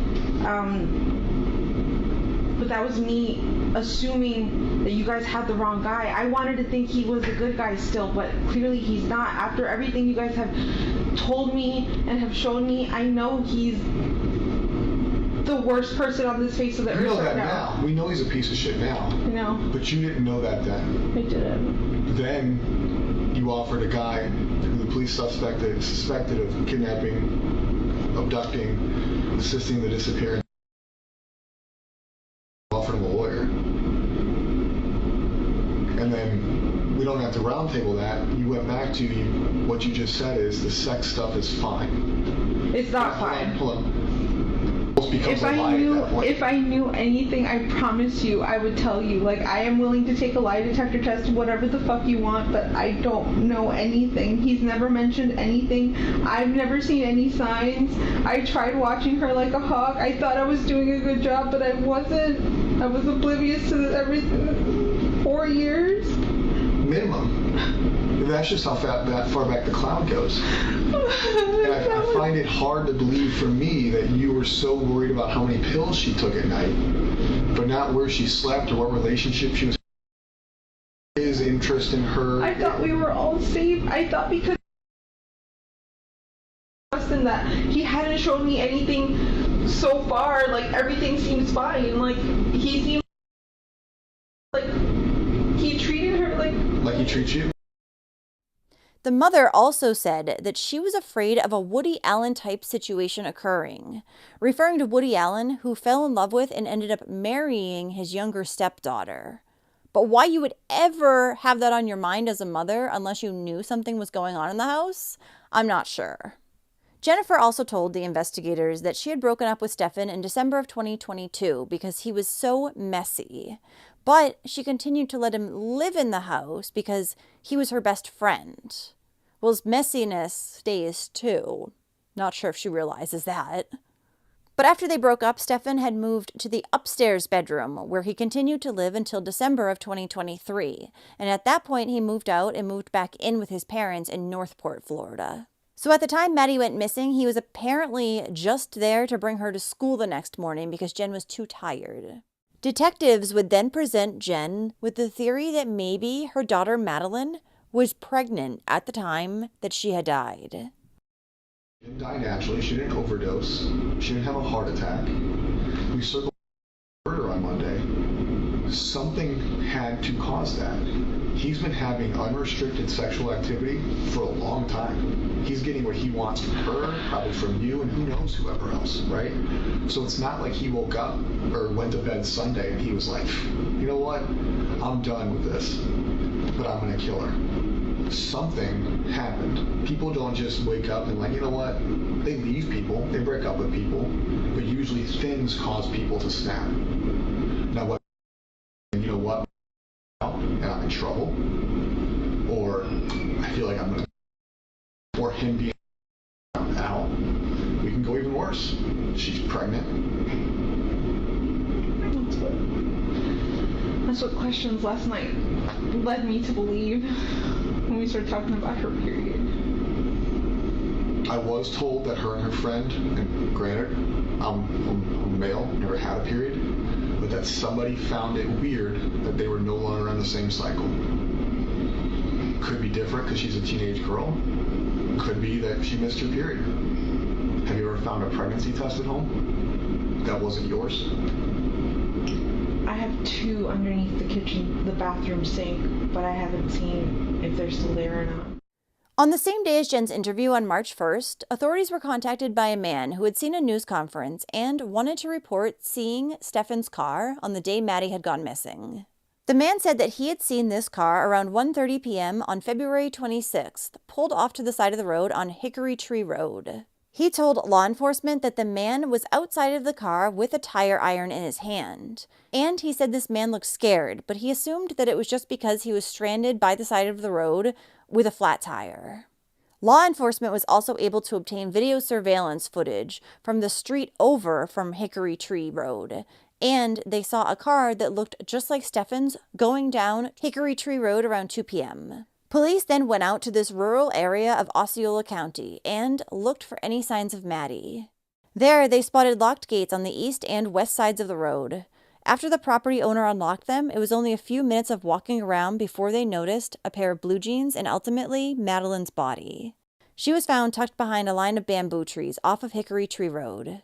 The teenager had been found wearing a green hoodie, blue jeans, and white socks, which were clean on the bottom, indicating that she did not walk anywhere on her own. There was also dried grass and hay on top of her body. Since the area where Maddie's body had been found had been locked and the lock was not tampered with, Stefan would have had to have lifted her body up over some barbed wire and dropped it down before then getting over to the other side himself and moving her body to where it was found. Madeline Soto's body was then transported to the medical examiner's office, where it was determined that she had died of strangulation, and her manner of death was homicide.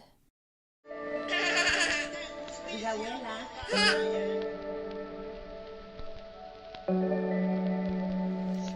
B, C, D, E, F, G, H, I, J, K, L, M, N, O, P, Q, R, S, T, U.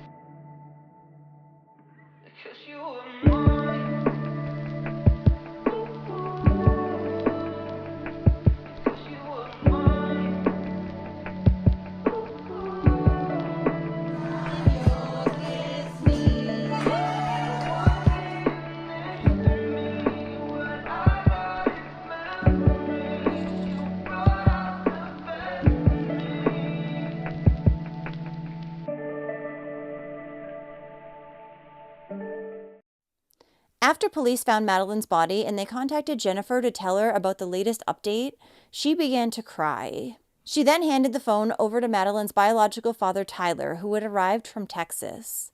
Apparently, after hearing that his daughter was missing, he had gotten into his truck and driven there, but he had arrived just hours before they found her body. In April of 2024, Stefan was charged with first-degree murder in connection with Madeline's death. This was in addition to the over 60 other charges that he was facing due to the ongoing SA of Maddie. The district attorney will be seeking the death penalty against Stefan Stearns.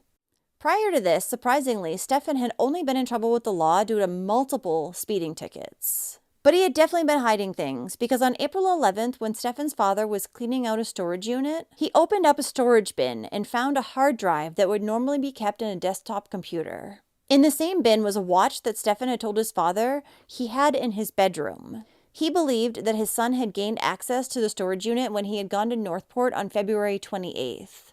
His father would then give this hard drive over to police, where it was found that there were close to 35,000 images of CP. Maddie was not on any of these, however, and they all appeared to have been from 2020 and prior. Madeline's teachers and peers had known that something was wrong with the teenager. They just didn't know what. One girl knew that Madeline wanted to run away when she turned 13, but had no idea why. Another friend told detectives that Maddie had a meltdown just days prior to her death, and it wasn't uncommon for Maddie to just break down into tears every few days.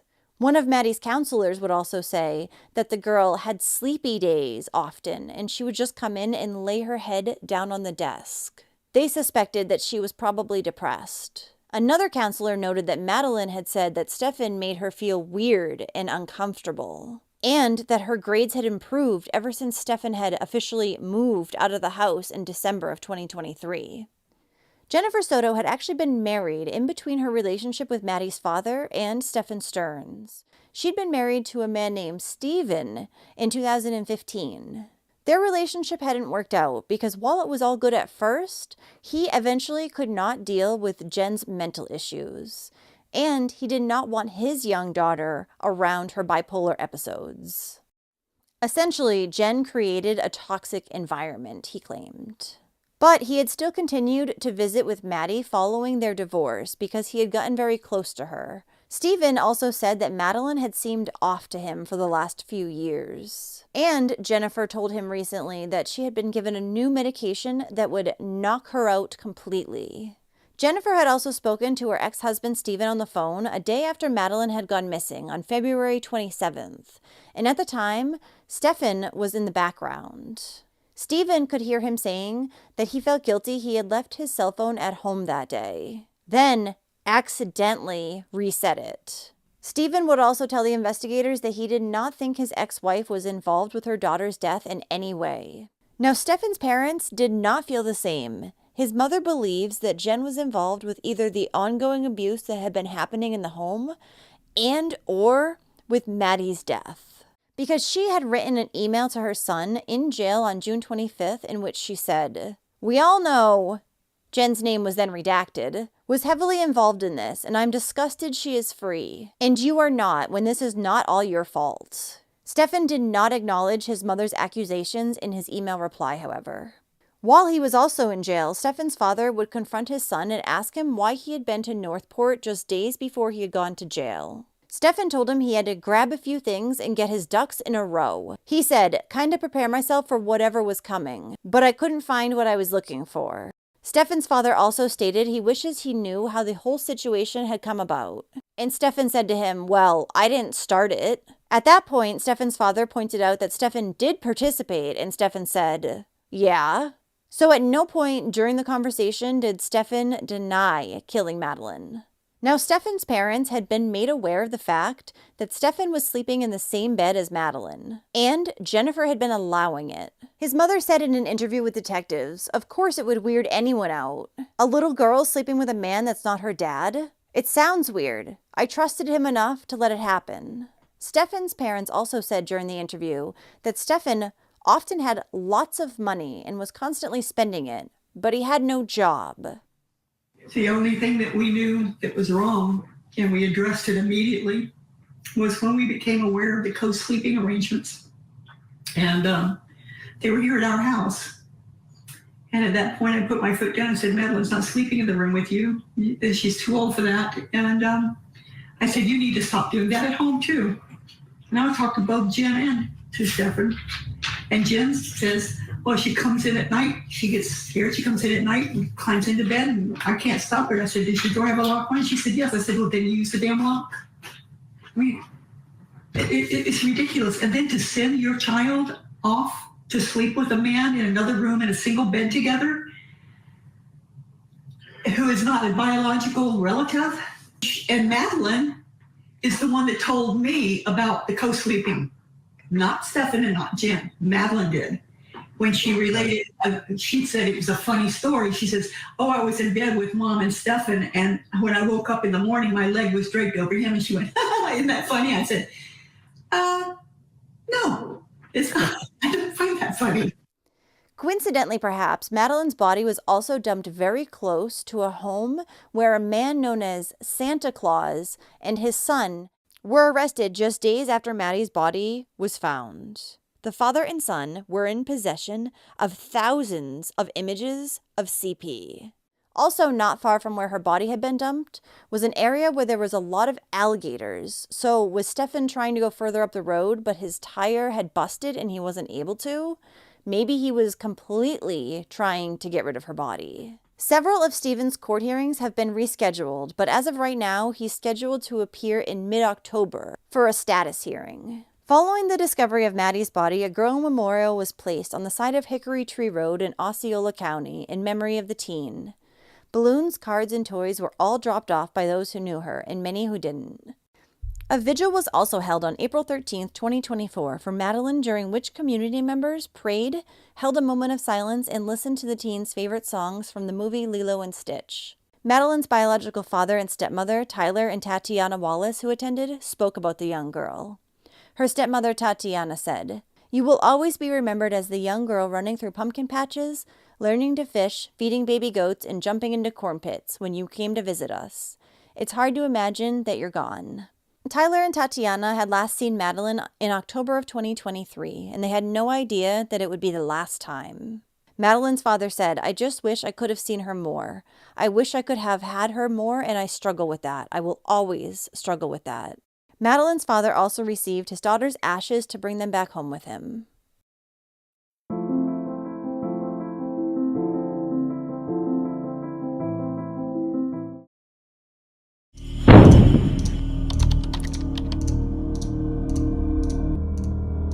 Andrew Freund Jr., or AJ as he liked to be called, was born October 14th, 2013. He was a loving, affectionate, and outgoing little boy. He had a giggle and a laugh that was uniquely his own. AJ loved playing outside, and he also loved playing with his younger brother and wrestling with him as well. AJ loved drawing, reading, putting puzzles together. He would even make sure a picture was taken of each puzzle that he finished. AJ could just sit for hours putting things together, such as the Lego sets he loved so much. AJ was very excited to start kindergarten in the fall and meet some new friends. Unfortunately for AJ, he was not born into a good family. When he was born, he tested positive for opiates and benzodiazepines. At that time, he was temporarily removed from his mother and father's custody. AJ's parents were 36-year-old Joanne Cunningham and 60-year-old Andrew Friend, Sr. Joanne and Andrew had met one day in 2012. They were both at the McHenry County Courthouse, though for very different reasons. Joanne was there getting a divorce, while Andrew was actually an attorney himself. He saw Joanne sitting on a bench inside the courthouse, crying, and he walked up to her to see what was wrong. Joanne had no job, no attorney, and was addicted to a dangerous mix of up to 15 different pain pills a day. Andrew also had addiction problems with pills as well as alcohol, and at times, both of these addictions had almost cost him his legal career. However, he did still have his license, and at this time, he offered Joanne comfort and assistance in being her attorney. Their chance meeting in 2012 spiraled into a dysfunctional relationship that was fueled by drug abuse and violence. However, the year after they met, the couple had their first child, Andrew Jr., or AJ. They also had another child in 2014, just a year younger than AJ, and that child's name was Parker. When AJ was taken away from his parents after testing positive for drugs at birth, he was placed into foster care. In early 2014, Joanne and Andrew both began drug treatment, as well as random drug screens, parenting classes, and counseling. In June of 2015, a judge decided that they had done what they needed to do. They had been going to their drug treatment services for over a year, and they had been having their regular visits with AJ for the last year as well. And she granted them back custody of AJ. Even though it seemed like things were going to be good again, in late 2018, early 2019, Joanne and Andrew split up. They did, however, decide to stay in the same home together at 94 Dole Ave, Crystal Lake, Illinois. By April of 2019, Joanne not only had a boyfriend who had lived in the house at one point with her and Andrew and the children, she was also 7 months pregnant with this boyfriend's child. This boyfriend was in prison as well. No big surprise there, she does not have great taste in men. So on the morning of April 18th, 2019, AJ's dad called the police, saying that he had not seen AJ and he had no idea where he was. He told them the last time that he had seen him was when he had put him to bed the night prior around 9:30 p.m. Andrew, however, seemed rather calm on the call and started over-explaining himself many times. He said that he had searched the house for an hour, couldn't find AJ, and then he also went to AJ's elementary school and looked around there, but didn't see him either. So at that point, the community-wide search started for 5-year-old AJ. When police got to the family house, they asked Andrew if he had a recent picture of AJ. After flipping through photos on his phone, he said that he couldn't find any. None. He had no photos of his own son. Another officer saw Joanne speaking on the phone with her boyfriend and overheard the boyfriend asking Joanne if she had found AJ yet. The officer noted, however, that nothing was said about AJ missing while they were on the phone call. On top of all that, Andrew didn't even know the color of his son's eyes. He originally said blue, but after Joanne told him no, he changed his answer to brown, which was ding, ding, ding, you're correct this time. I mean, there's not many other colors to choose from, so. The search was absolutely exhaustive. They searched nearly everywhere. The nearby woods, playgrounds. They even went out on boats and started searching the lake. The area residents were also helping as well. They were walking around the neighborhoods, looking in people's backyards, looking through windows, looking everywhere they could possibly think of to try to find 5-year-old AJ. They weren't sure if maybe AJ had ran away. He was 5 years old, so that's a possibility. Or maybe he was abducted. Police weren't sure yet, so they went door to door asking people if they had seen him. They even had helicopters overhead searching to see if they could find the little boy that way. When police were searching the home, they found that it was absolutely filthy. It was cluttered and dirty. There was piles of clothes thrown all over the dining room table, the couches, the chairs, everywhere. There was dog feces smeared into the floor and into blankets. Giant stains on the carpets, tiles missing from the kitchen and the bathroom floors. Paint was peeling off the ceilings and the walls, and there was giant piles of garbage just left around the house. They even found a bag full of syringes while they were looking. So, not a great place to raise children at all. When the police searched in AJ's room, they found cockroach droppings on his pillow as well as his blankets. They also noticed that there was a lock on the outside of AJ's door, and his bedroom window was screwed shut. Andrew said that this was because he had tried to escape out the window once, so it was for his own good. Sounds like Dakota Collins' dad, if I remember correctly, when he jumped out of the attic and then he boarded up the window so he couldn't do it anymore. Maybe there was a reason AJ was trying to get out the window. I don't know. Very soon, the canines that the police had brought into the scene established that AJ had never left his home, at least not on his own 2 feet. The focus now turned to AJ's parents. The family was already well known by the Department of Child and Family Services for reported cases of abuse, cases that were all deemed to be unfounded by DCFS prior to April of 2019. We'll get into the DCF stuff later. So the parents' story started to unravel after the police searched Andrew's cell phone. It was then that the investigators saw that there had been a search on Google for child CPR. They also found a picture of a shopping list, and some of the items on the shopping list were rather worrying. They included duct tape, plastic gloves, trash bags, bleach, and air freshener. Unlike every other true crime story, they had not been purchased at Walmart. They were purchased at their local Jewel Osco. When the couple was questioned about this shopping list, they of course tried to explain it away. They said the tape was going to be used for hanging pictures. What kind of tape do you hang pictures with? Unless you mean like kids' paper pictures. I don't think you're hanging any pictures with tape. And they said that all the bleach was simply for cleaning the house because they went through at least a bottle a week. I don't even go through a bottle a month, and my house is clean, especially compared to their house. There's no way they went through a bottle of bleach a month for cleaning purposes. The detectives were just as skeptical as I am. The Google search for child CPR had been in the middle of the night, and Andrew said that it was probably Joanne who made that search, and she must have been looking because she wanted to know CPR for the new baby. Yeah, that seems like something Joanne's concerned about.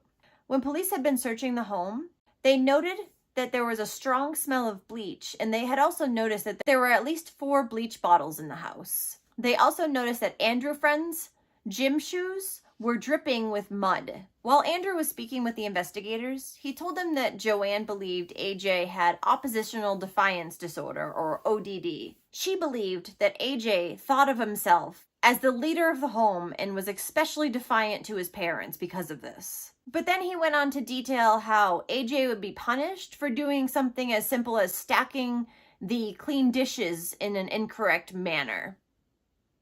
Under all this mounting evidence, the couple decided to come clean. They finally confessed to the murder of AJ on the morning of April 24th, 2019, and they were both subsequently placed under arrest. They admitted that on April 15th, AJ had lied to Joanne about soiling his underwear. So Joanne took him to the bathroom and put him under a cold shower. We later found out that not only did she put him under the cold shower at this time, but she beat him over and over again with a shower head as well. Joanne forced him to stand in the freezing cold shower for 20 minutes. She then put him to bed, and a little while later when she went to check on him, she noticed that he wasn't breathing. So the next morning, Andrew took little AJ's body down to the basement and put it inside of a plastic tote. Then, the day after that, he removed AJ's body from the plastic tote and replaced AJ's body into trash bags. He then put him into the trunk of his car and drove him to a wooded area that was in Woodstock, about 7 miles away from the family's home. He dug a shallow grave, placed AJ's body in it, covered it up, and then left. Law enforcement used a drone camera to search the area and set up their field tent. They were now searching for AJ's body. They soon discovered a shallow grave, and inside were the remains of AJ Friend. The autopsy of AJ's body determined that he had died of multiple blunt force trauma blows to the head. It also showed that AJ had aspirated blood into both of his lungs. He had bruises and abrasions on his torso, his arms, as well as his legs. He also had patterned injuries of small circular abrasions on his central forehead that matched the shower head found in the family's bathtub. As I said, there had been a pattern of reported abuse to DCFS in the past. So after AJ was originally given back to his parents in 2015, it seemed like things went well for a little while, and the family stayed out of DCFS's radar for a few years. However, on March 21st, 2018, initiated an investigation into allegations of neglect and abuse at the family home. A hospital social worker had actually called the DCFS hotline after observing odd bruising on AJ's face. Police had found Joanne asleep in her car as she had relapsed on drugs. After a few unsuccessful attempts to see the children, DCFS was finally able to meet with the family, but it wasn't until April 25th of 2018, so a little over a month later. The investigators found the boys to be clean and found no signs of any maltreatment. So on May 17th, they made a final safety check to the home, and they deemed that they found it safe, neat, and adequately furnished. Because of this, they decided the next day that they were going to close the case, and they did. But then in September of 2018, so just a few months later, someone called for a well-being check on the house because they said it had been without power for weeks and it appeared run down to them. Joanne at the time would not let the police in. However, the police saw AJ and his brother and said that they appeared to be happy and healthy at the time. Police notified DCFS of the situation, but DCFS decided that they weren't going to investigate just based on utilities being shut off. They live in Illinois, and September time is when it is beginning to get a little bit colder, so come December, January, it's going to be freezing if they have their heat powered by electric. That's a concern. That's definitely a concern for a DCFS worker, I would think. So then in December of 2018, Joanne called the police accusing her boyfriend, Daniel Nowicki. This is the father of the baby that Joanne was pregnant with at the time of AJ's death. So she called the police and accused him of stealing her cell phone as well as her Suboxone prescription. Now, Suboxone is a medication used to treat opioid addiction. When the police arrived to the house, they noted that it was cluttered, dirty, and in disrepair. Police also called DCFS after noticing a large bruise on AJ's hip. At that time, both Joanne and AJ said that the family's 60-pound boxer had jumped on him and knocked him down. When AJ was brought into the doctor to be seen for this, what he told the doctor was very disturbing, and why he wasn't removed right then and there is beyond any knowledge I'll ever have. AJ said, "Maybe someone hit me with a belt. Maybe mommy didn't mean to hurt me." This shocking response was what AJ said when the doctor pulled him to the side to speak to him privately. Even though the doctor informed DCFS of this comment, they still allowed AJ to go home with his mother, saying as long as his father was there, it was okay. I don't know why it was okay. Maybe because the father was not a drug addict at the time and the mom was. That doesn't mean he's any better or less of an abuser. The day after this, DCFS made an unannounced visit to the house. And they said that at that time, the house was in better condition than just the day prior when the police had been there. A few weeks later, on January 4th, 2019, DCFS decided to close the case. So those were most of their run-ins with DCFS. After police found AJ's body, investigators started speaking to people who had known the family. And one neighbor spoke with them and said quite a few things. She told them that on Halloween night 2017, the family had arrived at her house for candy. And AJ had a substantial amount of medical tape wrapped around his head, torso, arms, hands. He also, however, had clumps of hair missing and Vaseline spread on his face. The neighbor nicely asked, "Oh, are you a mummy?" To which Joanne told the neighbor that no, AJ had just spilled a pot of boiling water on himself. The same neighbor also said that in the winter of that year, she remembered going outside walking her dog, and as she walked by the family's house, she saw AJ and Parker outside in a running car and asked them what was going on. They said that they were going to be leaving to go to a motel before Mommy and Daddy killed each other.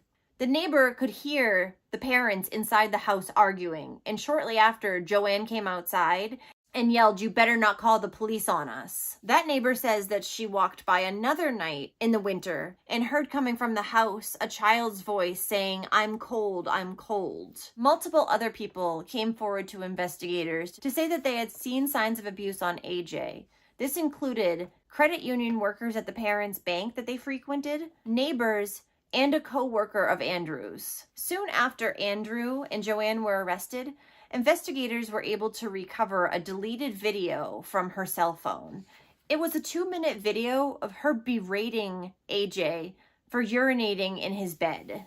In the video, you can see AJ naked, except for a few bandages around his hips and his wrist. He also had visible cuts and bruises on his face. It's said that the video was recorded on March 27th, 2019. The full video was never released to the public. However, the audio was. In the recording, you hear AJ telling his mom that he wants bad people to do things to her so that she'll leave him alone. He also told her that he no longer wanted a family. Joanne responds in the recording saying, "You don't have one. Do you really think your dad would choose you over me and your brother?" During this interrogation as well, Joanne was said to have grabbed AJ by the throat and pushed him up against a wall, all the while insisting that he tell her who he was going to get her in trouble with, until AJ started choking for air. The video was later played as evidence in court. Okay. Really? Why are you trying to hurt me and your dad? Or me and Parker? I'm sorry. Why are you trying to hurt me and Parker? So I can get you in trouble. For what? With who? Who are you going to get me in trouble with? Who do you think you're going to get me in trouble with? I think I'm getting you in trouble if... AJ, remember. Yes? When you tell the truth, you don't have to pause to answer. Who do you think you're going to get me in trouble with? It's me. With you?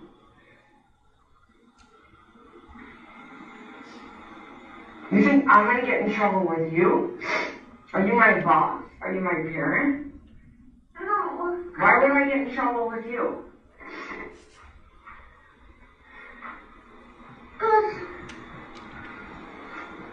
Well, no. I mean, who do you think you're gonna think?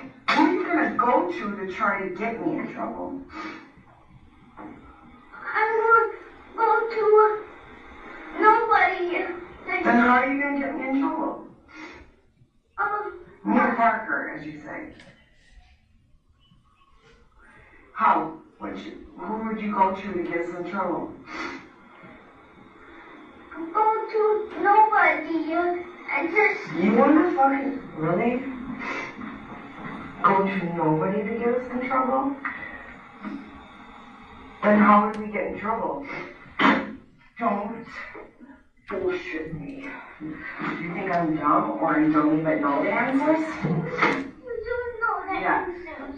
Remember, I don't ask questions because I don't know them. Who do you think you are gonna get me and Parker in trouble with? Or what do you think is gonna happen to us when we get, if you think we're gonna get in trouble? What do you think that trouble's gonna do to us?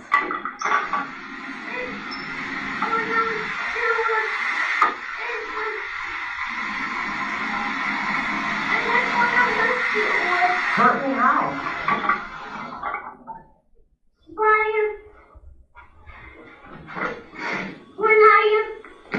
How? I know by when you tell someone, but who's that someone you're gonna tell? Or who's that someone you think you're gonna run to get me in trouble? Me and Parker. Huh?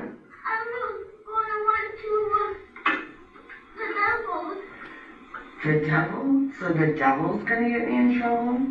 The devil can't though. That's bullshit. Okay.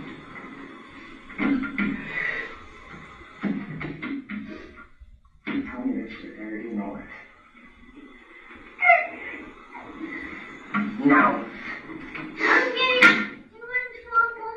I'm Parker in trouble by me not doing the right thing and not listening and Why would we get in trouble by that?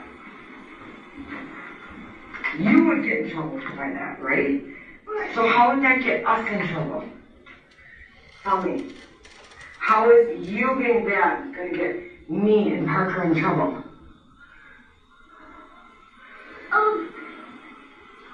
I can't. Oh. Then are you lying or are you just making up shit as you go? I'm not lying. Yes, you are lying. No. Is it because you're trying to make me mad enough, or is Daddy or anybody mad enough, where we punish you and hit you and take stuff away from you, so it looks like you're the poor victim? You want to play poor me? No, I'm not. You know exactly. Daddy and I have told you what this could do. I could get you and Parker taken. I could. If I was really doing something wrong, but I'm not. Parker's not. Your dad's not. You are. There's no way we could get in trouble. But what are your plans? Let's just say it was our problem. Who would you go tell to get us in trouble? I would tell them. And what would you do? What would be your grand plan? Huh? To get us, how would you get us in trouble? With who? With what people will we get in trouble with? By bad people, like really bad people and really mean people. Like who? Who's that? We would get in trouble by very bad people, very mean people. What does that mean? It means So that you hope, are you saying that you pray to the devil to put bad and mean people into our life, or what does that mean? I don't get it. Who's bad and mean? I don't get what that means. What would they do to us? They would. What would those bad or mean people do to us, huh? They would hurt you. They would hurt us. How? By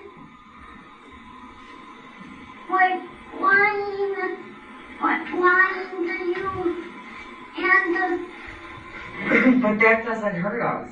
No. You were on the right path. No. When you love someone, you don't want to hurt them, especially like that. No. Do I cause evil? Or purposely do evil to you? No. To start up evil in this house? No. Does Parker? No. Does Daddy? No. Does anyone else? No. Nobody in this house does that? No, just me, yeah.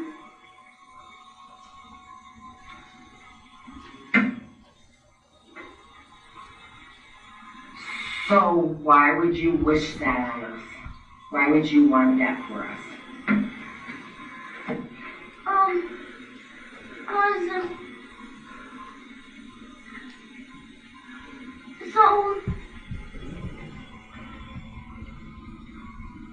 AJ, I know you know the truth and you have a motive behind this.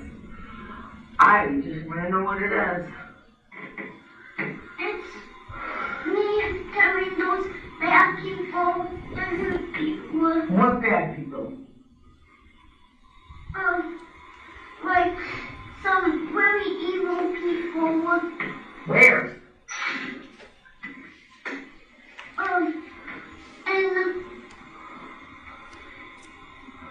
In the bad home where. But I'm not going to be at a bad home. Listen, I'm in this home, and nobody here does that.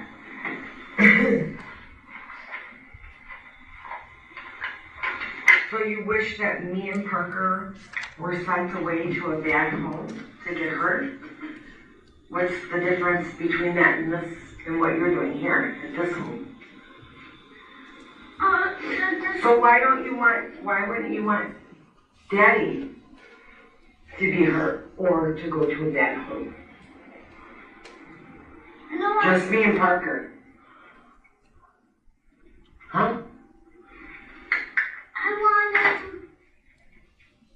want Daddy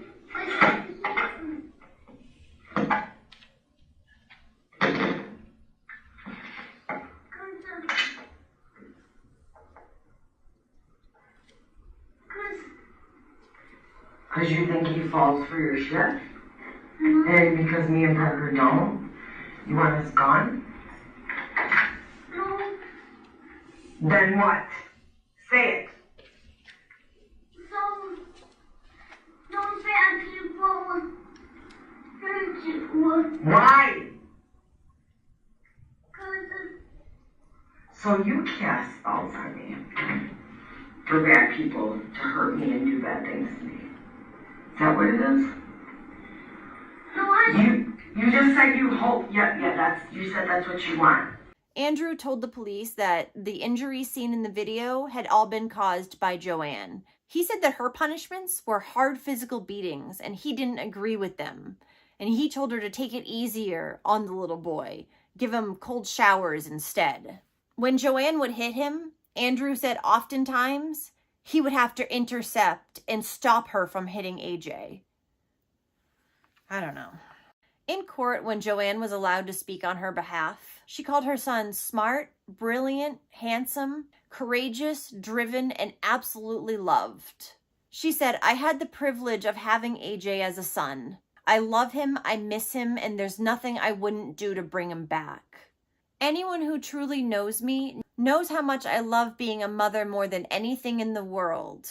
Being a mom defines me. My children gave me a purpose. I miss all of them so much." AJ's death was not a quiet and peaceful one.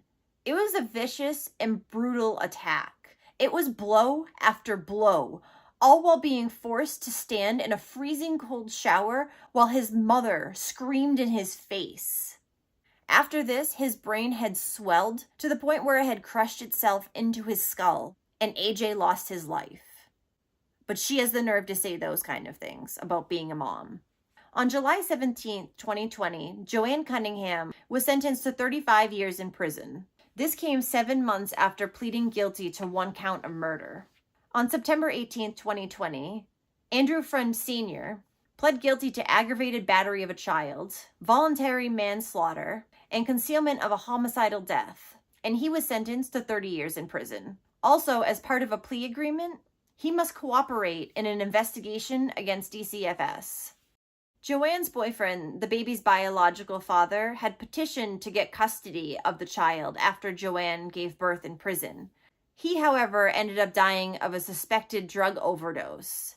So the foster home that AJ had spent time in as a baby actually took in his brother Parker as well as this new baby of Joanne's, and they have custody of them at this time. AJ's public visitation was held at the Davenport Family Funeral Home in Crystal Lake. A long line of over 5,000 people were present, waiting to pay their respects to AJ. Many of them brought flowers, balloons, and carried stuffed animals. They also all wore the color blue, which was AJ's favorite color. They tied blue ribbons around trees all over the Crystal Lake community for AJ. Charges were actually brought up against the DCFS worker who had mishandled AJ's case. And this is going to be the best part, because this never seems to happen in any child abuse cases, and it finally did. They brought up charges against them. Carlos Acosta and Andrew Polovin. Polovin was Acosta's supervisor, and Acosta was the one who was assigned to AJ's case. They were both charged in September of 2020 with 2 counts of endangering the life of a child, causing death, and 1 count of reckless conduct causing great bodily harm. The indictment says that the 2 men, in a willful manner, knowingly caused or permitted the life or health of Andrew Friend Jr., AJ, to be endangered, and that was the proximate cause of the boy's death. They both pleaded not guilty to the charges and both requested separate jury trials. Acosta and Polovin, however, were released from the McCounty Henry jail after posting bond in September of 2020. They were the ones that closed the case, believing that the family dog had merely jumped on AJ even after he had told the doctor that his mom had hit him. AJ's estate also filed a lawsuit against the DCFS investigator as well as his supervisor. The beneficiaries of this estate and who will receive the money if this is one are AJ's siblings. In the beginning of 2020, a Chicago demolition company actually tore down the family's home. Green Demolition did the job for free as they didn't want anyone to benefit off of this tragedy of AJ's death. And everyone wanted this awful, disgusting house gone. So, bye-bye. Now, Joanne Cunningham is trying to challenge her conviction by saying that she had postpartum depression and psychosis at the time of AJ's death. And that's what caused her to do it.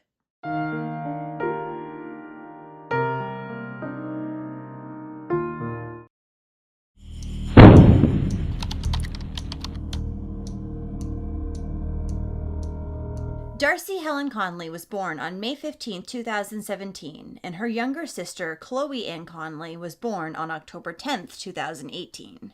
They were both born in Logan, Queensland, Australia.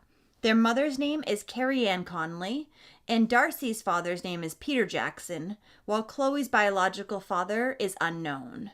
These little girls were said to have big personalities, and they were 2 peas in a pod. Chloe and Darcy were the best of friends. Darcy had a very caring heart. She loved cuddling, giving kisses, and just like any other toddler, she was a little bit mischievous. And Chloe, while she was still very young, was known to be a very happy and giggly baby. In 2016, Carrie Ann Conley started a relationship with Peter Jackson. They would end up having Darcy in 2017, and the couple would split only a few months after she was born. Carrie Ann had been taking Darcy out in the middle of the night, and Peter had gotten sick of it. He had also found a meth pipe in the house. Now, when Darcy was only a day old and her mother and her were still in the hospital, Carrie Ann had to be told by nurses to change her baby girl's diaper, as well as when she needed to feed her. The same day, Carrie Ann would also disappear from the maternity ward altogether, and this greatly concerned the hospital staff. And this would keep happening while they were at the hospital for the 3 days or so after Darcy had been born. Carrie Ann would keep forgetting to feed her, and she would suddenly disappear for a few hours and then just mysteriously return. So due to this, a social worker from Child Protective Services went to check on Carrie Ann and Darcy. But Carrie Ann declined any services that were offered to her that might assist her. Instead, when Carrie Ann and Darcy were discharged from the hospital, Carrie Ann said that she would go back and make an appointment to see a social worker, as well as attend Darcy's pediatrician appointment. She did neither, though. Within months of Darcy's birth, there were reports made to Child Safety stating that Carrie Ann had been in 2, if not 3 accidents while Darcy was in the back seat. These had been caused by her passing out at the wheel because she was high on methamphetamines. Yes, she loved meth. Don't most of them. Darcy would finally be removed from her mother's care in October of 2017 when more reports came into child safety saying that Carrie was using methamphetamine and she was now taking Darcy out in the middle of the night and nobody knew where they had gone. The caller also said that Carrie Ann was constantly asking people for money to buy Darcy formula. And they said that Carrie Ann would stay awake for days on end before passing out, and then when she got up again, she would go look for drugs immediately. So once Peter found out that his daughter, Darcy, had been taken away, he was livid with Carrie Ann. Darcy had been placed into foster care, and Peter was now trying to do everything that he could to gain custody of his daughter. However, Peter had never actually been put on Darcy's birth certificate, so he would have to get a DNA test in order to prove that he was her father. And even if he had gotten this DNA test, it still would have been difficult for him to obtain custody of Darcy because Carrie Ann had been making domestic violence allegations against Peter. Friends of Peter and Carrie Ann would say that they never saw any signs of domestic violence in their relationship. So even though Peter was not able to gain full custody of his daughter, he was given 1 hour a week of visitation. Yeah, that's it, just 1 hour a week. Then baby Darcy was returned to her mother after Carrie Ann had been off of drugs for some time and had passed several drug tests. And Carrie Ann and Peter had moved back in together, though they weren't currently dating. So, in order for Darcy to come home, Carrie Ann had agreed to be a party to an intervention with parental agreement, an IPA, essentially allowing child services to work with Carrie Ann while Darcy still lived at home instead of in state care. Due to this agreement, somebody had to be with Carrie Ann and Darcy at all times. They could not be left alone together. Shortly after this, Carrie Ann would tell Peter that she was pregnant again. However, he was not the father. She was unsure who was. But Peter, being a good guy and having hopes for him, Carrie Ann, and Darcy being a family one day, stepped up and said that he would take care of the new baby, whether he was the father or not. In July of 2018, a few months before Chloe was born, Child Safety Services would close the IPA because Carrie Ann suddenly withdrew her consent and refused to work with them. This was despite her not having completed or complied, so apparently Child Safety just let this happen, and they did not remove Darcy from her care again. And when Chloe Ann was born in October of 2018, staff at Logan Hospital raised concerns with the Child Protection Unit. They noted that yet again, while Carrie Ann was in the maternity ward, there had been long periods of her being completely absent, leaving little Chloe completely unattended. And hospital staff also had concerns that she was not properly bonding with Chloe. So after Chloe's birth, Peter and Carrie Ann were no longer living together. However, Peter would take both of the girls on the weekends, and sometimes Carrie Ann would sleep over his house as well. Now, Peter, who was a trucker, was driving home one night in November of 2019 when he heard from a friend that there was a drug party going on at Carrie Ann's house. Immediately, he drove right there because he knew that his daughters were in the house. When Peter arrived at Carrie Ann's, he went inside and saw that people were laying all over the place, passed out from the drugs. He also noticed that there was drug paraphernalia everywhere. The girls were in their room down the hall. However, their door had not been shut. They were only being held in by a baby gate, which means that all the methamphetamine that had been smoked in the house that night, they had been exposed to. Peter, who was infuriated with Carrie Ann, tried to take both girls home with him that night. She would not let him take Chloe. However, she let him take Darcy and told him that she would bring Chloe over the following day. She would never end up showing up. Peter, however, did get a text message from Carrie Ann saying that she had accidentally left Chloe in the car as she was about to bring her to Peter's house. And this message seemed rather nonchalant, with Carrie saying, "Oops," like it was no big deal. What had happened was apparently Carrie Ann had put Chloe in the car along with her stuff to bring her over to Peter's house. But Carrie Ann had forgot something in the house, so she quickly ran in to grab it. But apparently when she walked back into the house, she accidentally fell asleep. If you're just going in to get something, you probably wouldn't be laying down, but what do I know? So she ended up leaving Chloe out in the car alone for hours on end while she slept inside. Peter reported this incident to Child Safety Services, as well as the fact that he had to bring Darcy to the doctors over fear that she had been exposed to meth. And as a side note, while Darcy was at the doctor was also concerned because the little girl looked awfully thin and pale. She was 2 years old at this point, but the doctor would find out that her diet was primarily just cow's milk at 2. So now even more worried, Peter's sister and mother would also call Child Safety Services to report their concerns. However, Child Safety Services did not take these reports seriously. They said that they simply stemmed from a custody dispute, so they did not view the information as credible, even though there had also been a doctor who had noted his concerns about Darcy's well-being. So despite all these reports and warning signs, Child Safety Services deemed Carrie Ann to be a willing and able parent, and nothing was done. Nothing. And a report from Child Safety Services that was later reviewed would say that caseworkers did not look into it because of their high workload demands.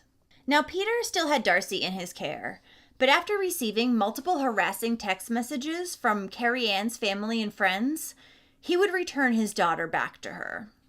He really had no choice in the matter legally, as he had no custodial rights, and as I said, he wasn't even on Darcy's birth certificate.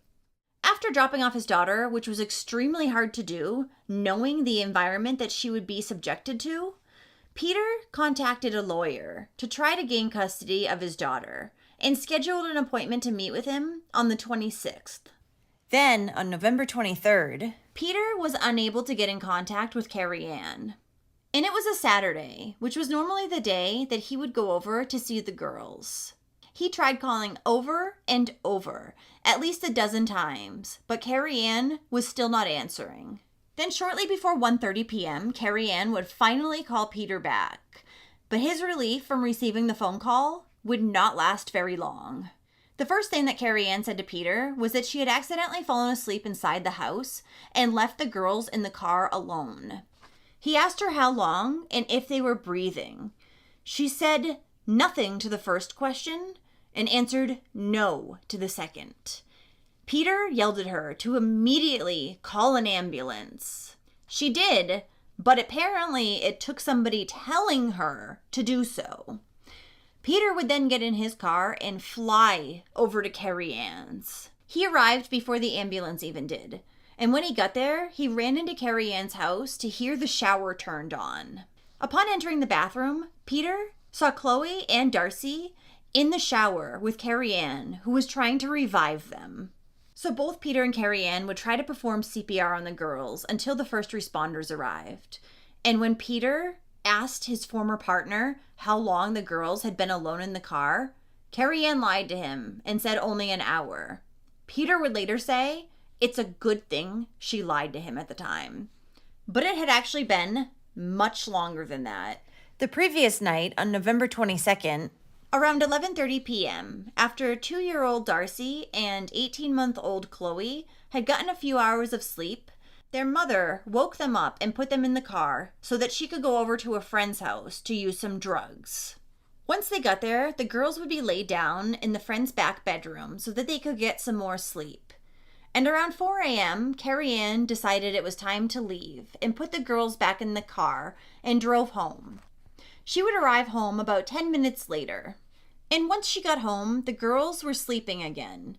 Not wanting to wake them, Carrie Ann decided to leave them strapped into their car seats and go back into the house. And at the time, all the car doors and windows were closed and the car was parked under no cover. Carrie Ann did not go right to sleep, however, when she went back in the house. She would play around on her phone until 5:55 a.m. And then selfishly, she would decide to go to sleep after that instead of, going back out to the car and bringing her daughters in, who at this point have now gotten about a full night's sleep because they've been sleeping pretty much the whole time with a few wake-ups here and there.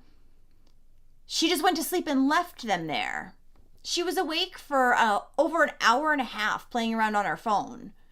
She could have gone to get them at any time, but she didn't. And the sun had risen at 5 a.m. that day. The car was now in direct sunlight on a hot November day. Carrie Ann would sleep until 1 p.m. that day. And around 1:20 p.m., a full 9 hours after Carrie Ann had gone back into her house, she would finally go back out to her car to get her girls. But by this time, it was much too late.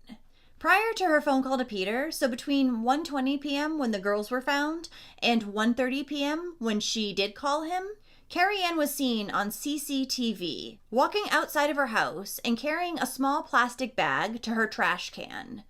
This small plastic bag would later be discovered to have drug residue as well as drug baggies in it.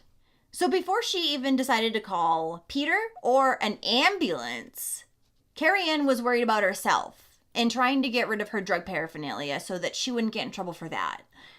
Well, girlfriend, you're going to get in a hell of a lot of trouble for leaving your children in the car. Like, how are you going to explain that? The drug paraphernalia? Probably much easier to explain away. When the girls had been found that afternoon, their skin was hot to the touch, badly blistered, and was peeling away as the paramedics performed CPR on them. The temperatures they had been exposed to that day meant they had died of vehicular hyperthermia. This was a November day in Queensland, and the max temperature in the area that day was 91 degrees Fahrenheit or 33 degrees Celsius. And the temperatures in the car had been much higher, at around 140 degrees Fahrenheit or 60 degrees Celsius. The precise time of death for either girl could not be determined. 27-year-old Carrie Ann Conley was arrested and charged with 2 counts of murder, as well as 2 drug-related charges for the paraphernalia that she had been seen throwing away on CCTV camera. And she was actually the first person to be charged under the state's expanded definition of murder, which includes reckless indifference to human life. Willow Dunn, whose story I covered a little while back, her father was actually the second one to be charged in that manner. Carrie Ann would initially tell the police that she had fallen asleep at a friend's house around 1 a.m. It would not drive back to the house with the girls until late morning. When she arrived home, Carrie Ann said that she simply had to run into the house quickly to grab some clothes and diapers for the girls to bring them over to Peter's. So she left the girls in the car because she was only going to be gone for a few minutes and they were sleeping. But she claims that as soon as she got into the bedroom to retrieve these items, she had fallen right asleep. And after Chloe and Darcy's deaths, it would be discovered in a child safety report from 2018 that Carrie Ann had actually said she wanted to trade her unborn baby, Chloe, for an iPhone. And she herself had later told Child Safety Services that she used methamphetamine, but nothing had been done.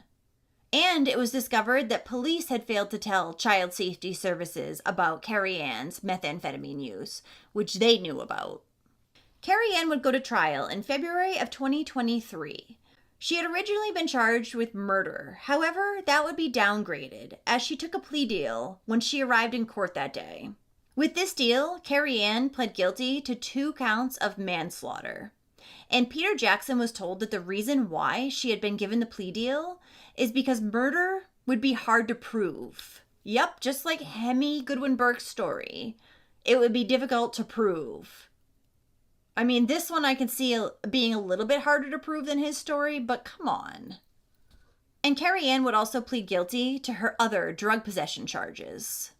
During her sentence hearing, Justice Peter Applegarth said that Carrie Ann had shown gross criminal negligence, saying, "You decided to leave the children in the car for a completely inadequate reason. It was not a momentary lapse." He also said he could not bear to think of the possibility of the children suffering in the car for hours, and hopefully they had succumbed to the growing heat of the day much earlier that morning and faded into a deep sleep, which they never woke up from. The alternative of them being awake, distressed, and trapped in their seats is just too much to bear. The judge would also say to Carrie Ann that a previous statement that she had made, saying that she only used meth recreationally and that her children always came first, was absolutely absurd and only a statement that a drug addict could make. Further stating that meth always comes first, even before a person's own children. And in this case, it led to the death of 2 young girls. It also came out in court that Carrie Ann had an abusive childhood and had been diagnosed in custody with major depressive disorder, as well as psychosocial stress, resulting from the guilt she had for killing her 2 daughters. Carrie Ann said that the guilt was eating her alive, and throughout the proceedings, she was wiping away tears. At the time of her sentencing, Carrie Ann had spent nearly 3 years and 3 months in jail, most of it in protective custody. And the justice decided that that would be counted as time served. Carrie Ann Conley was sentenced to 9 years in jail for the manslaughter charges. And for the drug charges, she was given no further punishment. And on top of that, she will be eligible for parole on November 22nd, 2024, so less than a year from now, for killing 2 children. 2. It's insane. Now, had Carrie Ann actually been convicted on her original charges of murder, under Queensland law, she would have served a mandatory non-parole period of 30 years. That plea deal was insanely lenient. Why? Speaking briefly outside of court, Peter Jackson said he was obviously not happy with the sentence and he misses the girls' laughs, their giggles, just everything about them. He also could not conceive why his former girlfriend had been able to enter a plea to a lesser charge of manslaughter. He said, "I still think it should be murder. She should have gotten the 30 years because I don't think it's fair. These were defenseless children." An inquest into child safety's actions, or lack of, that led to the death of Chloe and Darcy. The chief coroner will examine child safety's decision to return Darcy to her mother, along with other aspects of the case. And Darcy's father, Peter, is now pursuing legal action against Queensland's Child Safety Services. He's seeking damages for personal injury he said he incurred after his daughter's death. Since then, Peter has sustained nervous shock, post-traumatic stress disorder, and severe anxiety. He believes the girls would still be alive today if it were not for Queensland's Child Safety Services failings. Child Safety Services knew that Carrie Ann used meth. They knew that she drove around high with Darcy in the car. They knew that she had left Chloe in the car unattended for a long period of time. And she had refused to do drug tests multiple times. Why was something not done sooner? To remember Darcy and Chloe and mourn the loss of these 2 sweet and happy little girls, people began leaving stuffed animals, flowers, and other mementos in front of the home where the little girls had once lived. And everyone in the community had been deeply saddened by the horrific deaths these little girls had suffered.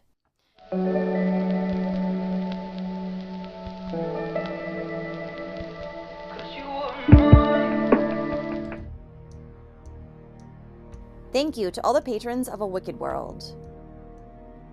Now, there's even more of A Wicked World on Patreon, so check it out on patreon.com/awickedworld, or use the Patreon app. You'll have access to exclusive videos each month and more. Any support truly helps to make sure the victims are never forgotten, and to highlight the shortcomings of society associated with each case. Do you have a suggestion for a story you'd like to see me cover? If so, send me an email to awickedworldtruecrime@gmail.com.